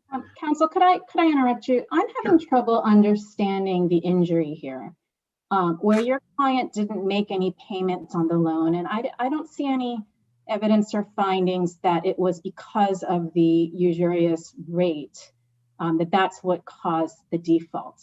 So could you address that? Yes, Your Honor. He wasn't required to make payments during. It was a balloon note, so he wasn't required to make payments during the course of the note, which originally was for 6 months and was extended to 12 months.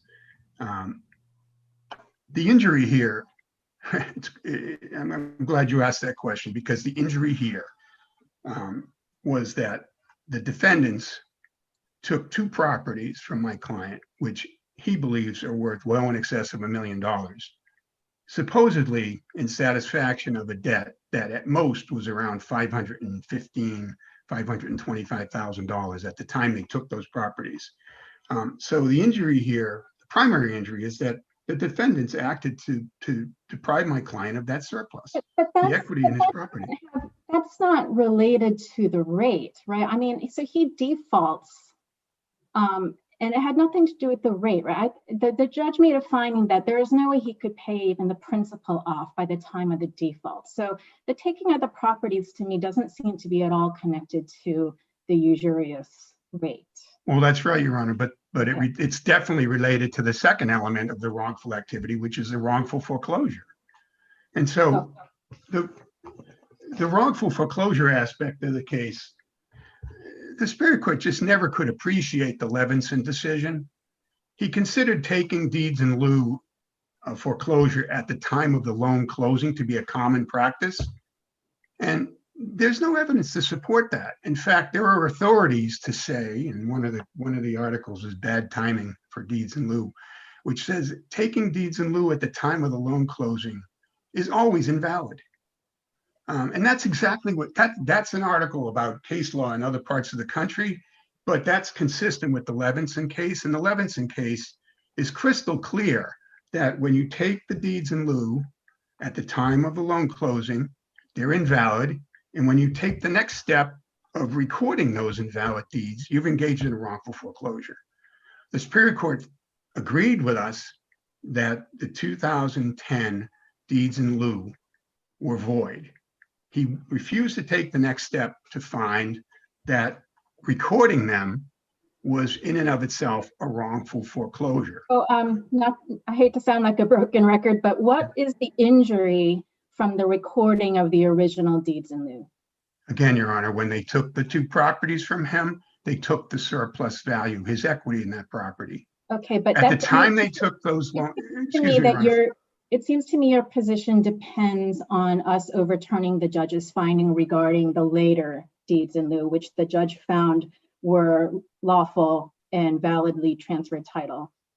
Well, I think we are entitled to press a claim for wrongful activity, which occurred before and after the 2012. Right, but as far as proving 93A damages, if you accept that the later transfer of title was valid when the new deeds in lieu were executed, then it's hard. I guess I'm not understanding what injury was caused by the earlier recording. Well, when they recorded those deeds in lieu, they started causing my client to pay rent to stay there. And so he paid rent after September of 2011 when the defendants recorded. There's no dispute that at that time when you started paying rent that he was in default, right? So I mean, so if let's just say, for example, he was in default of an illegal loan, correct? Right. Okay, but let's just say, for example, had the defendants not recorded the deeds but instead went through the foreclosure process, then we'd have no issue, right? Well, if they had gone through the proper foreclosure process, Your Honor, my client did find a financier who was willing to help him try to take out the defendant's loan in their position. And had this been properly noticed in foreclosure, that person was an adjacent property owner. He would have gotten notice of the sale. He may have come to the fore earlier. He came to Mr. Germinar's rescue and was trying to buy out the defendant's position, but that's one of the excessive demands. At that point, they wanted $850,000 to get taken out. Is that in the findings, what you just said? The $850,000? No, about the neighbor. Mm-hmm. Well, it's in the record. Mr. Lagasse testified undisputed about it, that they offered $500,000 to take out the defendant's loan position, and as it turned out, they demanded $850,000 at this point. Okay. Your Honor, it's important to note that when they took the deeds in lieu, that followed a demand letter. It's Trial Exhibit 109 in the appendix, volume 7 at page 17. The demand was August 25th, 2011, so 6 days before the maturity date, and they said they wanted to be paid $611,000. When you look at the numbers that they say total to $611,575, the numbers actually total up to $586,000, and this is based on the usury. These are their numbers based on the usury. So I see I only have 4 or 5 minutes left. I just want to go through the unfair collection practices, which post-date the 2012 deeds in lieu. When they couldn't come to terms in the end of 2013 on a buyout of the defendant's position for the excessive demand of $850,000. that's when the defendants started turning up the heat. They stripped the One Kent gas station of all my client's personal property. And then they had an exchange where the lawyer for PCM tells Nick Bacchus, let the police know that German R is a trespasser. Hopefully they won't figure it out. And so there's a police report where he then makes that call and he accuses German R of being a trespasser. And then the police act on that and they give my client 2 minutes to get off his property. They knew the proper way to proceed was through summary process. They had drafted a summary process summons. My client said he went to the hearing and there was nobody there, so he went home. But instead of pursuing summary process, because my client's leasing the property at this point, there's no way he could be considered a trespasser. They went and reported to him. And the judge minimizes that. And he says, well, I can't see a cognizable injury. But they got him off the property so they could then strip 77 Parker Street of all the valuable personal property that was there. This is after they took the deeds and liens and extinguished the debt. And that's my last point about the Kurski case. The judge relies on this Kurski case out of the District of Massachusetts to say, well, there was really only a partial extinguishment here. And, you know, I can see a case Kurski where this is, but relying on Kurski was completely inapposite because Kurski, there was an explicit understanding about a partial reduction. And in this case, my client has said from day one, that 77 Parker Street alone, he would never consider selling for less than $1 million. It had the real estate, but it also had extremely valuable flammable permits. And I would note, Your Honor, that if you look at Trial Exhibit 91, the buyer who acted through an individual named David Cowie recognized the value of the permits because he's talking with Nick Bacchus about their interest in buying that property. And he says transfer of the permits is paramount. Are you making a legal argument here or a factual argument? Are you arguing that as a matter of law, the deed in lieu did not extinguish the debt in its entirety? Or are you saying as a factual matter, there was no deficiency, or both? I'm saying that the deeds in lieu could not vitiate the wrongful conduct. They were not a release for the wrongful conduct that occurred before and after that. They certainly, there was no deficiency claim as a matter of fact, because the properties were worth well in excess of any debt that the defendants could claim. Okay. And in fact, PCM's attorney acknowledged as much. He said taking the deeds in lieu cuts off the deficiency claim. You're making a factual argument. Are you also making a legal argument? Because it seems to me that Kurski is at least analogous, because here the deeds say that it's in satisfaction of the existing mortgage, not the underlying debt. Well, so it's Your a Honor, legal matter. It's hard to see how it extinguishes the debt in its entirety. It absolutely did, because it's a question of the valuation. Kurski, they agreed the value of the property being transferred was less than the debt. In this case, we've never agreed that the value of the property was less than the debt. But that's a factual argument. I'm just trying to clarify what you're arguing. That seems to me to be a factual argument that there is. It is, Your Honor. It is, Your Honor. And they had their own appraisal that said the property at the time they took it was worth $730,000. These are their own numbers. Okay. Your Honor, I think the false affidavit, my last piece, I have a few seconds left. Mr. Hanna was suggesting that the origination fees were not collected, and that's just completely and utterly false. Thank you. Thank you very much. Thank you for your argument. Okay, so we're now going to turn first to Attorney Curtis, correct, for 9 minutes? Correct, yes. Okay, please go ahead. Okay, Attorney Robert Curtis for the appellee People's Comprehensive Mortgage.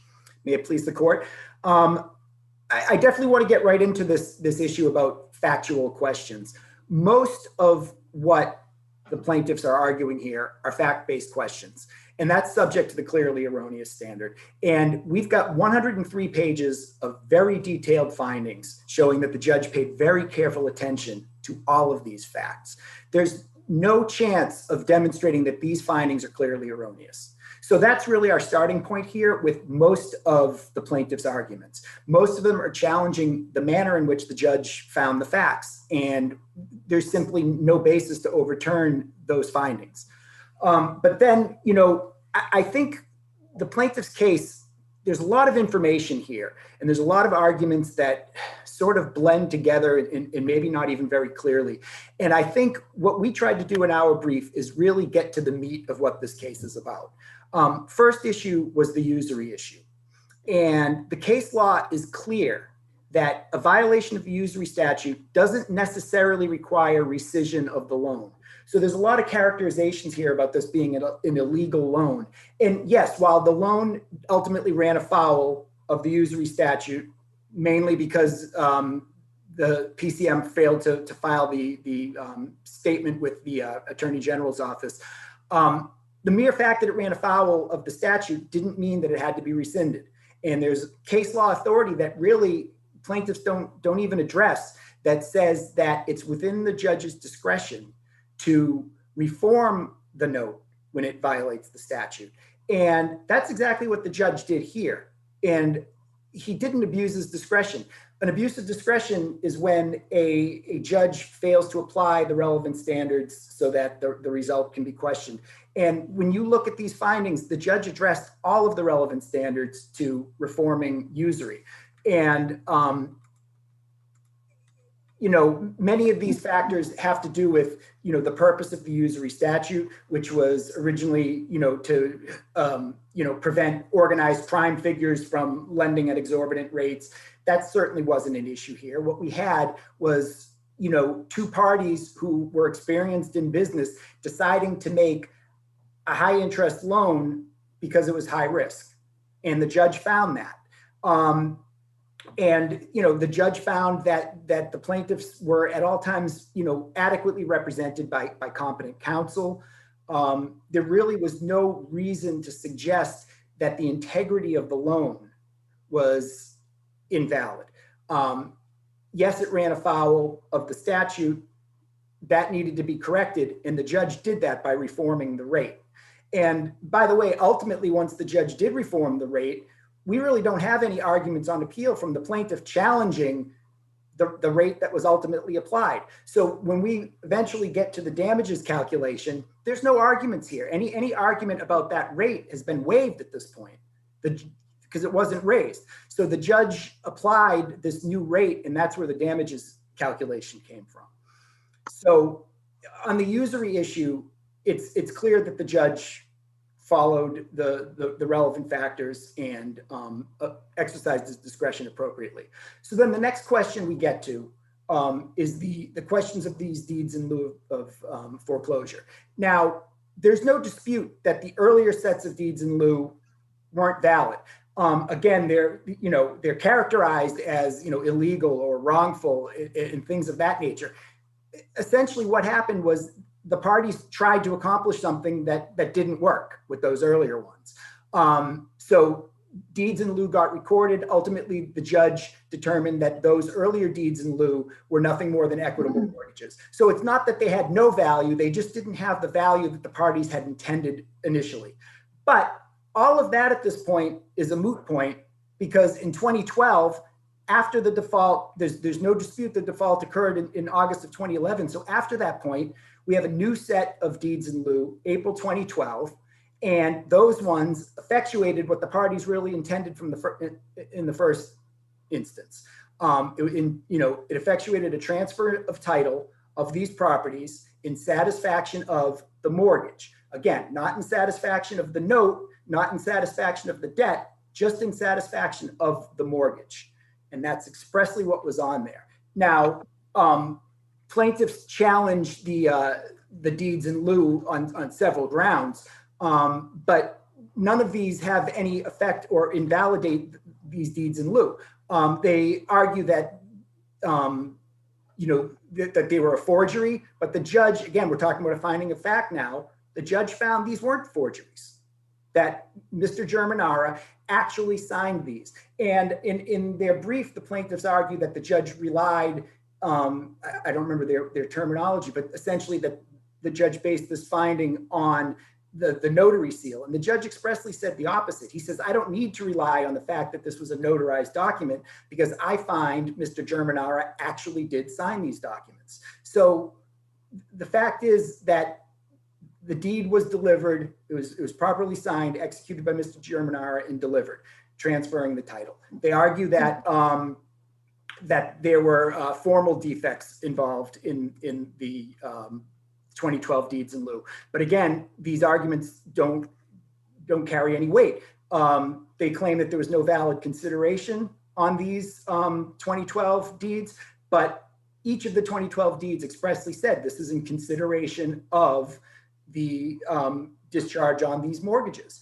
And it doesn't have to be a pecuniary amount to have consideration. The law states that you can have as consideration something other than that, like, for instance, discharge of the mortgage.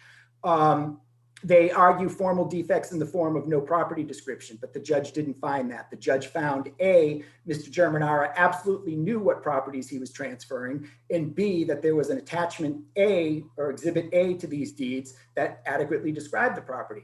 Furthermore, as a matter of law, the lack of a description doesn't invalidate a deed. It's just potentially going to have an effect on the recording process. But that's not what's in dispute here. They're claiming the deed was invalidated by the lack of description. And right in the statute, it says that that's not going to invalidate. Then they argue that there was no date on these 2012 deeds. Again, the fact that there wasn't a date doesn't matter. That's not the operative issue. The operative issue is whether there was a delivery. The judge found that there was. And so it doesn't matter. But not only that, the documents all were dated April 5th. I believe there was only one document that had a missing date in one place, but that date appeared elsewhere on the document. So it's really not an issue, and the judge found that it wasn't an issue. So in that sense, you know, there's nothing to overturn here. Then let me jump, since I see my time's waning here. The 93A issues. In each case, the judge carefully balanced all of the factors and weighed all of the factors that are relevant. Plaintiffs had to show an unfair or deceptive act or practice. They didn't satisfy the judge that was shown here. And so the judge was well within his discretion to find that there was no 93A value. Okay, I see my time is up. There's no questions, obviously, so thank you. Thank you very much. If I may ask one question, I actually think you had one more minute, but in any event, on the attorney's fees, how do you respond to the argument that the plaintiffs prevailed on one count of their complaint? Well, so even to the extent that they prevailed, the agreement between the parties was that PCM was entitled to cost expenses, including attorney's fees, for enforcing the note, and as a matter of law, and in some of the documents, that includes defending the note. So ultimately, PCM was successful in doing those things. Just because the plaintiffs throw several counts out there and maybe one of them had some merit, doesn't mean that PCM still didn't have to go through all of this effort to recover the funds that they were entitled to. And since the agreements provide for attorney's fees in this situation, then PCM should be entitled to them. So did your clients argue in the trial court that the loan was not in fact a violation of the anti-usury statute? Or was the fight more about the remedy? It was more about the remedy, to the best of my recollection. I was not the trial attorney, so I don't have a clear recollection on all of that, but I think the point really was more that it was the remedy should be reformation, not rescission. Okay, thank you. Okay. Thank you. We'll turn now to Attorney Lippman. Thank you. Good morning. Adam Lippman on behalf of the Bacchus parties, Peter Bacchus and his sons, Nick and Danny Bacchus. I want to start by just saying that, you know, the Bacchus parties were the group that funded the loan that PCM made to Mr. Germanar and his entities. They're the real victims in this case. They lost hundreds of thousands of dollars on a loan that was never paid. They invested thousands of additional dollars into additional loans that were made to Mr. Germanar and his entities. And they put money into the gas station to operate after Mr. Germanar failed in operating the station. They lost all of that money. They are the victims in this case. They did not engage in any unfair and deceptive conduct. I would agree, the Bacchus parties fully agree with PCM's position that there was no that the standards of review in this case are just not met. And I think the appeal really begins and ends with on that issue, that the appellants have the burden of showing that the judge's findings of fact were clearly erroneous. And there's extensive evidence to support all of the judge's findings in this case. The appeal is really based upon evidence and testimony that Mr. Germanara proffered at trial. And the judge went to great length and explained that he did not credit Mr. Germanara at Mr. Germanara's testimony. So there's no reason, there's no way that we're going to be able to argue about credibility here. I mean, the judge made credibility determinations against Mr. Germanara and in favor of PCM and the Backuses. And that should really be the end of the matter as far as the Backuses are concerned. The Backuses are aligned with PCM in that the rate of interest that was applied and the deeds in lieu of foreclosure do not constitute 93A violations, that the judge properly dealt with those issues very carefully in his decision based on the case law. There was a question a moment ago by Justice Shin about whether there was an argument whether the loan was not usurious to begin with at trial.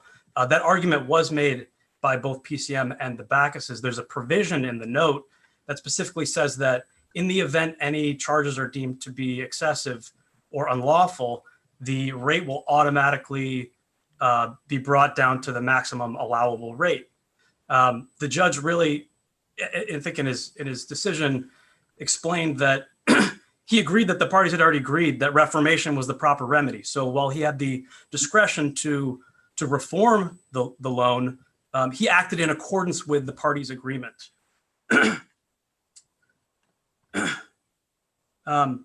So I want to focus in on two additional topics. One is I'm going to deal with this alleged unfair and deceptive collection activity that occurred well after the loan was made and defaulted on.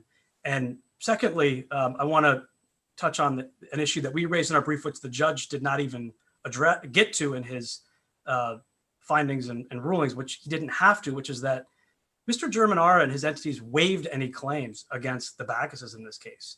There was a commitment letter that Mr. Germanara signed prior to the loan after consulting with his counsel, in which he agreed that in the event of any dispute with respect to this loan, he would look solely to the lender and not any of the lender's agents, incorporators, members, managers, etc.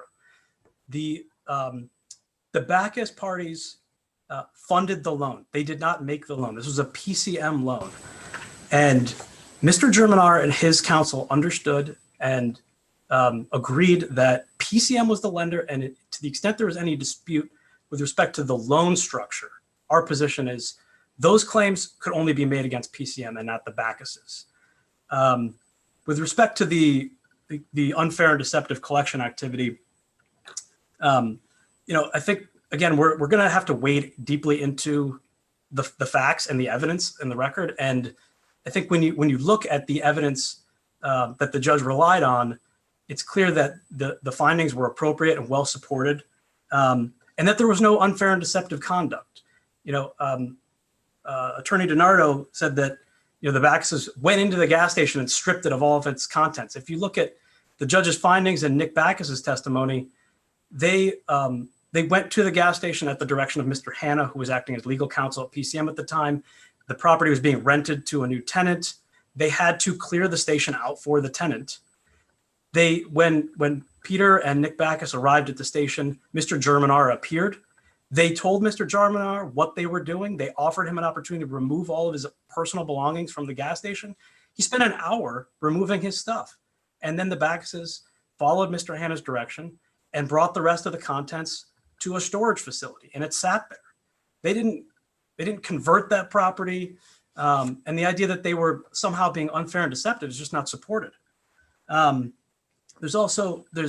party spent a lot of times in their briefs, and Attorney DiNardo mentioned it, that the Backuses reported that Mr. Germanara was a trespasser at 77 Parker Street. I think if you wade into the evidence and the documents, you'll see that there were two totally unrelated events that occurred at Parker Street in 2014. First, Mr. Hanna in January of 2014, directed Nick Backus to post the sign with no trespassing signs, because Mr. Germanara, although he was being in the process of being evicted by PCM, was illegally renting spaces to commuters who were parking at Parker Street and then going to the commuter rail stop that was nearby. Attorney Littman, I want to interrupt you. I'm sorry. The timer as was explained at the beginning of the argument, the timer was going to go out at the 1 minute mark, because that is actually corresponded to the 6 minutes that we just weren't able to set the timer that way. So your time is actually expired. I'm going to give you a moment though to sum up. I'm going to first check to see whether or not anyone in the panel has a question for you. No, okay. So you can either rest on your brief, or I can give you just a few seconds to sum up. Yeah, I'll just conclude that last point regarding the trespassing issue. The judge found that no one intentionally lied to the police that Mr. Germanara was trespassing. If you look in our brief, we've cited to the testimony of Nick Backus, and we'll rest on our brief on that issue. Thank you very much. Thank you all three very much. We'll take the case under advisement. We'll get an answer to you as soon as we can. I understand, Attorney DiNardo, you're going to be here for the next case as well, but you'll have to get off and go into the waiting room and be readmitted. Again, we'll take the case under advisement. And in the meantime, we wish you, on behalf of the panel, that you and your families stay healthy and well during this health crisis. And same to you, Your Honor. Thank you. Thank you.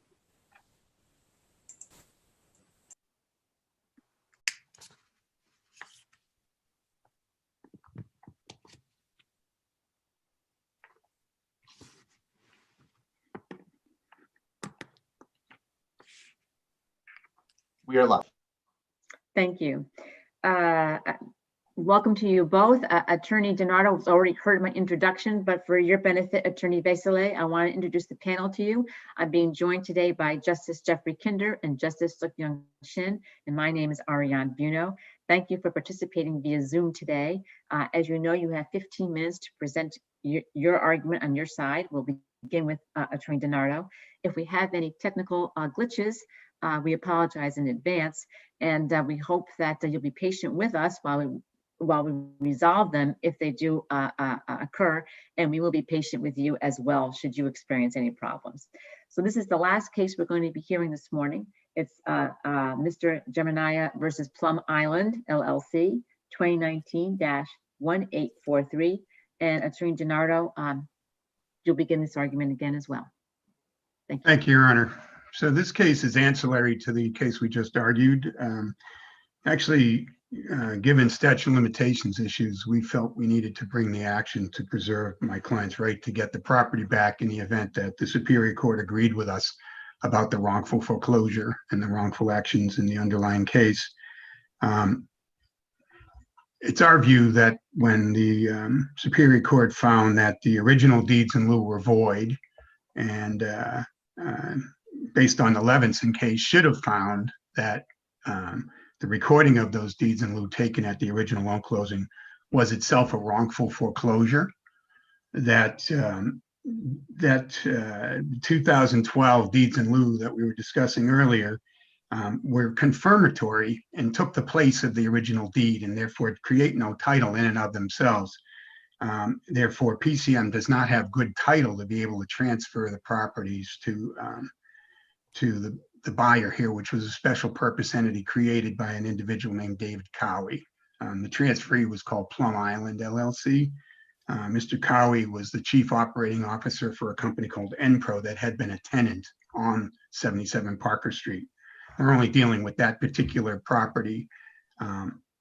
As it turns out, the 2012 deeds in lieu were deficient on their face. And I understand that the court ruled against my client when he testified he hadn't signed those deeds in lieu.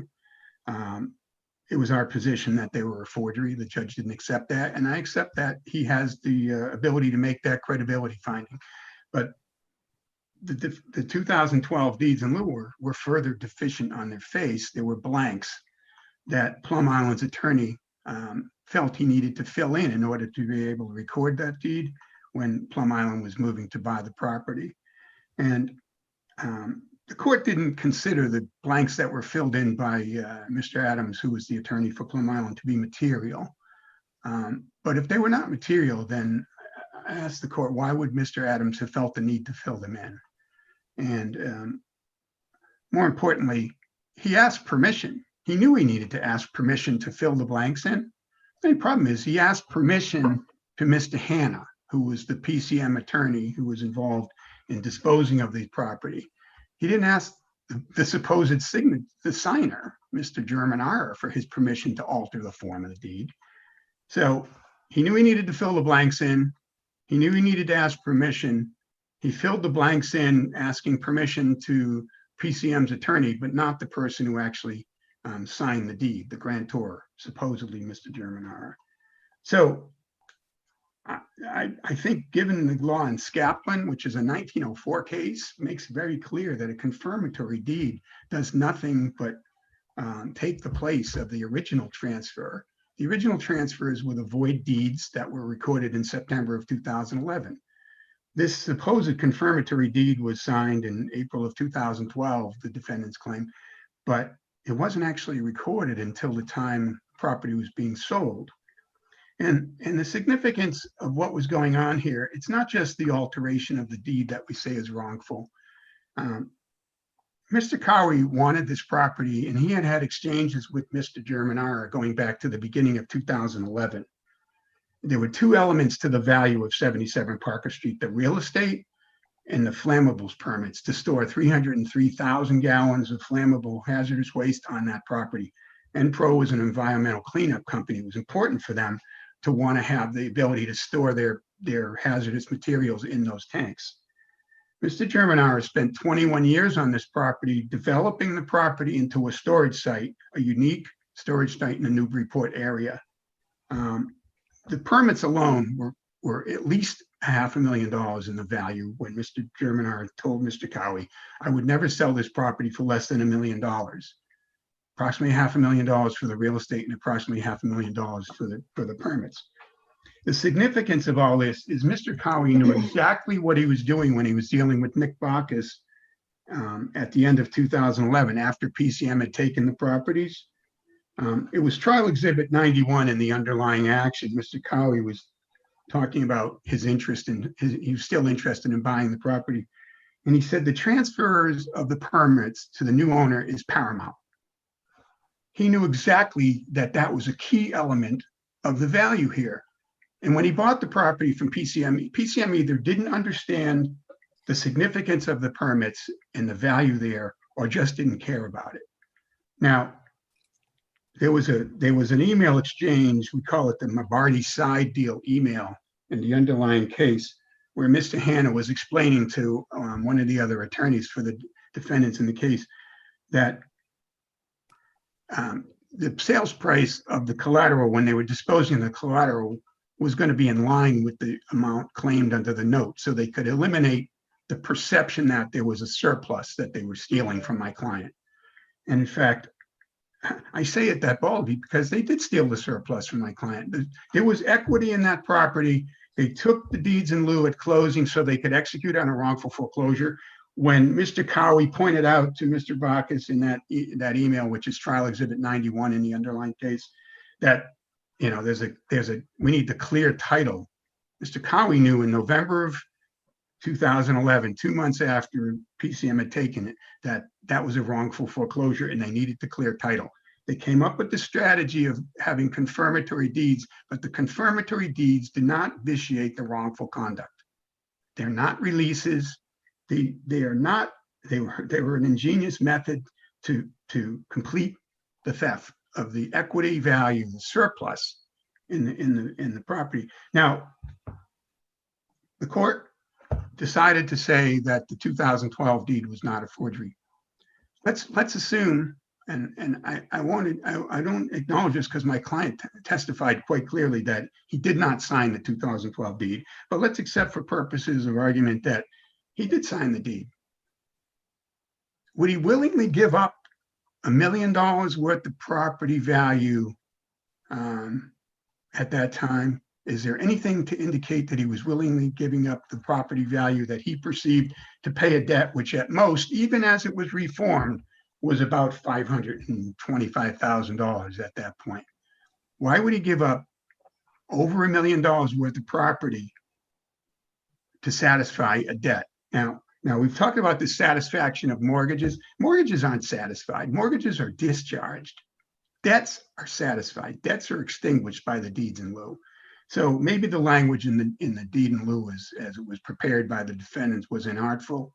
But to talk about satisfying the mortgage and not extinguish the debt when the property is worth well in excess of the amount of the claim is wrong. And that's what this action is about, to try to get either the property back or the value of the equity that was taken. So counsel, let's just assume that we were to affirm the judge's decision in the earlier case. What issues remain to be litigated that wouldn't be barred by issue preclusion? Well, the case against Plum Island is more than just the wrongful taking. It has to do with the alteration of the deed, which was the means by which they took the surplus from my client. And it also has to do with the fact that the judge found those alterations in the earlier case, the judge found that those alterations did not affect the validity of the deed and that title was still lawfully transferred. So yeah, he found they were not material, and that's an error, because if they were not material, as I was just saying, why would Mr. Adams have felt the need to? But he found otherwise. He found otherwise, and let's say we affirm that. I'm having trouble seeing what issues are left to be litigated in this case. Well, Plum Island's agents participated in the dispossession of my client's personal property. They took the permits for no value when they bought the real estate from PCM, and they participated in the removal and destruction of my client's equipment, vehicles, and tools. So I didn't see that in the complaint, counsel. Did I miss it, or can you point? Yes, Your Honor, it's in the complaint. I believe it's I'll get the complaint. I believe it's paragraph 69, but let me just. Oh, okay. So it's. Yes. Plum Island, through its agents, participated in an effort to dispossess plaintiff as his personal property. We also talk about it in paragraph 67. Remember, this was a motion to dismiss under 12b6, so these allegations should be taken as true for this purpose. The fact of the matter is, Mr. Cowie was talking with Mr. Bacchus. I believe it was. It's trial exhibit 135 in the underlying case. Mr. Cowie's saying he wants to buy Mr. Germinar's forklift for $1,000. This is a fork. This is one of the items of equipment and personal property that I say that the defendants wrongfully took.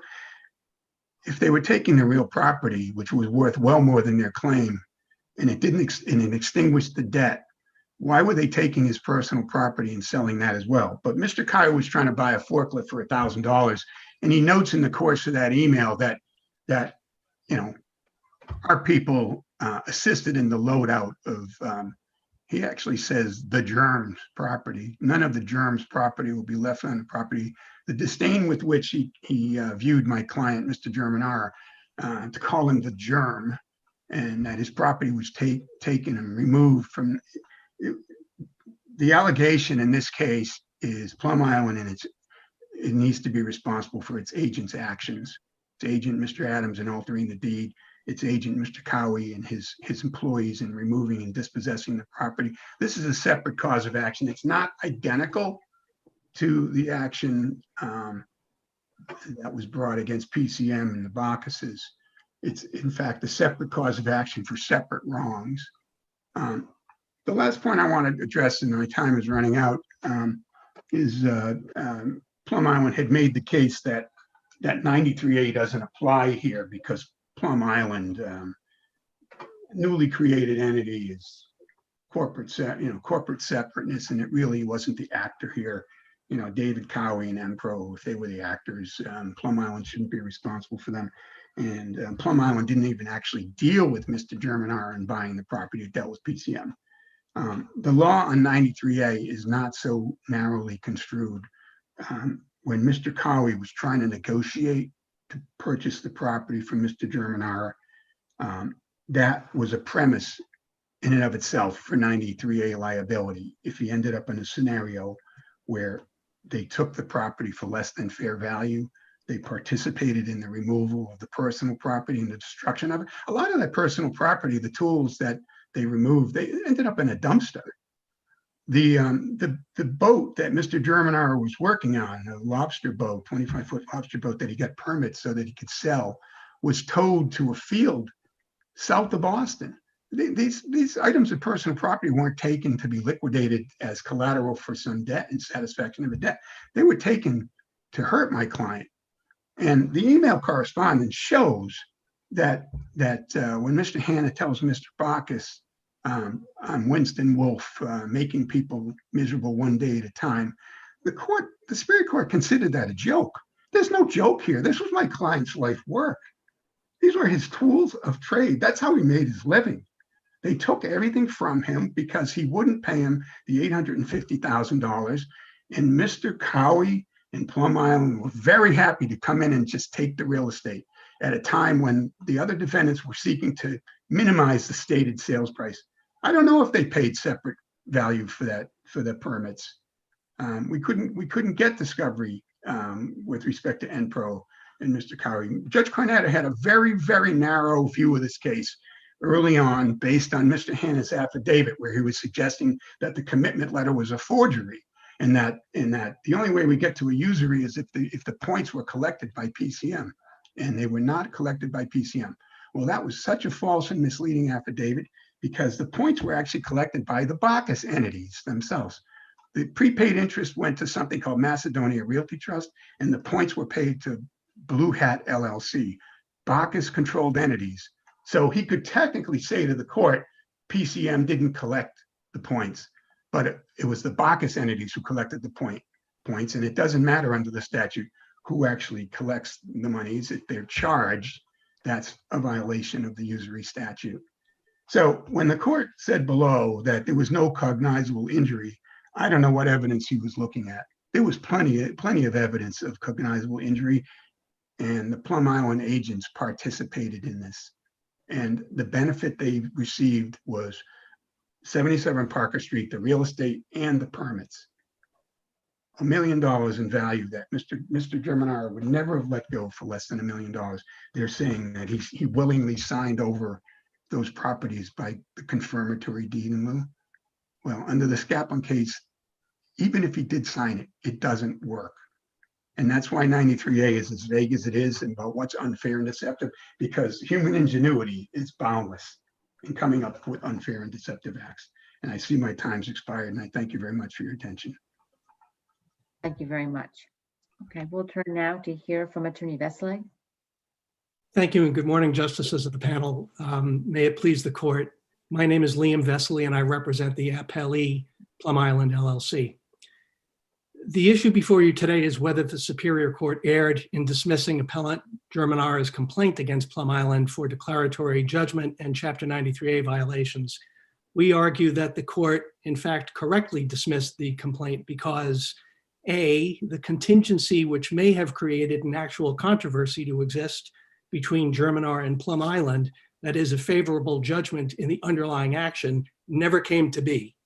B, the very same issues on which Germanar sought declaratory relief against Plum Island already have been adjudicated against Germanar on the merits in a final judgment. And therefore, Germanar is barred from relitigating those very same issues against Plum Island under the doctrine of issue preclusion. C, there can be no Chapter 93A claim asserted by Mr. Germanar against Plum Island because there was never any commercial transaction between the parties. And despite what Mr. DiNardo argues to the court, there are legal definitions as to what constitutes a commercial transaction. It's usually the offering of goods and services and an exchange of consideration for those goods and services. That never happened here. And finally, there are no facts alleging any unfair, deceptive conduct engaged in by Plum Island with respect to Mr. Germanara. Now, Mr. Germanara brought this action against Plum Island for the sole reason that Plum Island was the successor title holder to a piece of property at 77 Parker Street, which it acquired from People's Comprehensive Mortgage. And People's Comprehensive Mortgage, or PCM, acquired title to 77 Parker from Germanara by means of a confirmatory deed in lieu of foreclosure given in connection with a 2010 loan transaction. After that loan went into default, Germanara brought suit in the Superior Court. As you know, you've just heard the appeal on that. Germanara's attempt was to invalidate the loan transaction and have PCM reconvey 77 Parker Street back to him. That's referred to as the underlying action, and that is essentially the claims that were brought in that case. Plum Island had nothing to do with the 2010 loan transaction. It was not a party to Germanara's underlying action against PCM and others. That case went to trial before Justice Karp in the Superior Court in December of 2018. On April 29, 2019, while awaiting a decision on the underlying action, Germanara filed a suit against Plum Island. Germanara's complaint states right up front that his claims against Plum Island originate from the disputed 2000 loan transaction with PCM and are predicated on Germanara obtaining a favorable decision in the underlying action. The second paragraph of the complaint says, and I quote, "A decision by the Superior Court in the underlying action is pending after a bench trial conducted December 2018. And in the event that the court determines PCM and other defendants in that action engaged inter alia in wrongful foreclosure on 77 Parker Street and other unfair and deceptive actions, plaintiffs seek, among other things, a determination here that Plum Island could not and did not obtain good title to the subject property from PCM." Germanara then attaches a copy of the operative complaint from the underlying action and incorporates its factual allegations into its complaint against Plum Island. Germanara even gives a brief summary of the issues tried in the underlying action, including that the confirmatory deed in lieu and accompanying affidavit, estoppel affidavit for 77 Parker Street were fraudulent and were never signed by Germanara, making them invalid, and that Plum Island's attorney made material alterations to the confirmatory deed, and that 77 Parker Street should reconvey the property back to Germanara. The very same claims and issues in the underlying action have been brought over and transferred over in a complaint against Plum Island. That is obvious from the face of the complaint. 2 weeks after Germanara filed his complaint against Plum Island, on May 13, 2019, Justice Karp issued his findings, rulings, and order of entry of separate and final judgment in the underlying action. In his findings, rulings, and order, Justice Karp found and ruled that there was no fraudulent scheme to deprive Mr. Germanara of his real estate at 77 Parker Street. The court did not credit Mr. Germanara's testimony that he never signed the 2012 confirmatory deed in lieu and estoppel affidavit, and that his signature was forged and never notarized. Instead, the court ruled and found that the deed in lieu and accompanying affidavit were executed by Germanara freely, intelligently, voluntarily, and with full understanding of their terms, and that his signatures were notarized, and that the 2012 confirmatory deed in lieu and accompanying estoppel affidavit did not constitute a wrongful foreclosure, but rather constituted a valid absolute conveyance of 77 Parker Street from Germanara to PCM. These findings and rulings can be found in the record appendix at pages 155 to 157 and 190 and 192. Those are the findings, rulings, and order. Justice Karp's findings, rulings, and order also reflect that he rejected Mr. Germanara's contentions at trial that the 2012 confirmatory deed in lieu was a nullity for failure to recite consideration, for lack of a property description, and because the date of Germanara's signature lacked a specific numeral date, a day, on two grounds. First, the court found that Germanara waived those arguments for failure to properly support and develop them in trial. But secondly, the court went into substantive reasons. The court found that the 2012 confirmatory deed in lieu and accompanying estoppel affidavit, in fact, do recite consideration. They recite the satisfaction of the existing mortgage from Germinara to PCM. Now, I'm just going to briefly address something that Mr. DiNardo brought up. He made some unsupported argument to the court that mortgages, there's no such thing as satisfaction of a mortgage, that mortgages are discharged. Well, I'm not quite sure what he's getting at. Satisfaction of a mortgage is certainly a legal concept in the judicial realm. The fact of the matter is, if a mortgage is satisfied, it is no longer valid. The fact that there may be an underlying obligation under a promissory note has nothing to do with the satisfaction of a mortgage. A mortgage can be satisfied and there can still be amounts remaining and due under the underlying note. So his argument to this court, which is not in his papers, it's not in the brief, and it's unsupported by the law, that the satisfaction of the mortgage should have constituted a discharge of the note obligation, is simply wrong. The satisfaction of a mortgage renders the mortgage ineffective. It's satisfied. You cannot enforce the mortgage, which is given as security for the note obligation. So that argument is simply wrong. Further, the court found that even if even if the deed lacked a date when Germinara executed it, there's no law that requires that the grantor's signature be executed on it doesn't have to be dated, particularly where you have an acknowledgement and a notarization, a jurat, which indicates when the grantor appeared before the notary, acknowledged his signature, and that jurat is signed.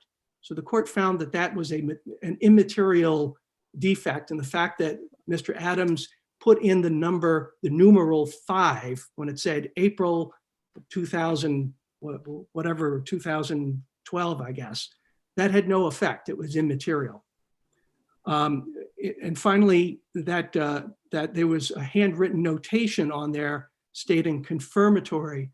The judge specifically found that that handwritten notation had no effect on whether the deed in lieu constituted an absolute conveyance of 77 Parker Street. Now, Mr. DiNardo seemed to argue that since a deed in lieu of foreclosure was given at a time when the loan was still in effect and not in default, that any subsequent deed that's given could not have cured that defect under the Levinson case, which found that essentially you can't give a deed in lieu of foreclosure in anticipation of a default under the loan. If we follow that to its logistical conclusion, that would mean that you could never rectify and you could never convey title to that property, and that's simply not true. Justice Karp found that the 2012 deed in lieu was executed by Germinara freely and willingly and intelligently after the loan had gone into default, knowing that he didn't have the means by which to satisfy the mortgage. And therefore, there's nothing in that deed in lieu of foreclosure that is invalid. It was found to be an absolute conveyance of the property, 77 Parker Street, from Germinara to PCM. So these issues were raised by Germinara at trial and they were adjudicated against him. Finally, the findings, rulings, and order state that neither PCM nor Bacchus acted in bad faith in taking title to 77 Parker Street by means of the 2012 deed in lieu, and that no conduct by them was unfair or deceptive. And so if there was no fraudulent conduct by them, it wasn't found to be a wrongful foreclosure and there wasn't any wrongful conduct, that topples the claims that Mr. Germinara asserted against Plum Island. In the Justice's memorandum of decision and order granting Plum Island's motion to dismiss, the court found that the Germinara failed to state a claim upon which relief can be granted, of course, finding that there was no actual controversy because the court had already rejected Germinara's assertions that the confirmatory deed was fraudulent and forged and the product of a wrongful foreclosure. And since it was ruled that the deed in lieu validly granted title to PCM, Plum Island, as its successor, held valid title to 77 Parker. So there was no existing controversy between the parties. The fact that Germanara disagrees with the court's findings and rulings in the underlying action does not simply create an actual controversy between the parties. We take the findings and rulings in order as conclusively resolving those issues. Second, the court ruled that the doctrine of issue preclusion barred Germanara from relitigating the issues. And I've already gone through that. There was there was privity between Plum Island and PCM because Plum Island was the successor title holder to PCM, and therefore the issues concerning the validity of the deed in lieu were actually litigated and essential to the judgment and apply to Plum Island as well. Third, the Superior Court ruled that Germanara's complaint against Plum Island failed to allege any commercial transaction between the parties and that there was no underlying unfair conduct. Now, Mr. Germanara argues an incredibly strange, convoluted, fabricated, made-up connection between an entity called NPRO, which was a tenant of Mr. Germanara's at one point, and Plum Island. And what he says is that NPRO was a former tenant at 77 Parker Street. David Cowie, who was the former treasurer of NPRO, was interested in purchasing 77 Parker Street from Germanara, but Germanara wouldn't sell it to him for less than $1 million. And that Cowie is the signatory for Plum Island, and that somehow makes them affiliates. And of course, affiliate is a legal conclusion. It's a legal definition that requires some showing of interest and control between two parties. That's what makes them affiliates. Not that an officer from one company becomes an officer in another company. By way of an example, I'll give you something that's very obvious and preposterous. Lee Iacocca was the former president of Ford Motor Company, and some years later became president and chairman of Chrysler Corporation. Nobody thinks that Ford and Chrysler are affiliates. Obviously, they are competing automobile manufacturers. That one person is an officer in one company and later becomes an officer in another does not make those companies affiliates. That's not what shows control. So that is the sole argument for which they rely to say that there was a commercial transaction between the parties, a business connection. Finally, the court improperly, Germanara claims that the court dismissed his 93 complaint because Plum Island knowingly participated in a fraud. Once again, that fails because there was no underlying fraud. The court in the underlying transaction found there was no fraud, and one cannot knowingly provide assistance to another committing a fraud if no such fraud was ever committed. And in sum, the Superior Court correctly dismissed Mr. Germanara's complaint against Plum Island, and we ask that this court affirm that dismissal. Thank you. Thank you. Thank you very much for your argument. Thank you both very much for your arguments. They were very helpful. The panel has no questions with respect to your argument, so we'll take it under advisement. We'll get an answer to you as soon as we possibly can. And in the meantime, we hope that you and your family stay safe and healthy during this health crisis. Thank you very much. Thank you. And with that being our last case today, the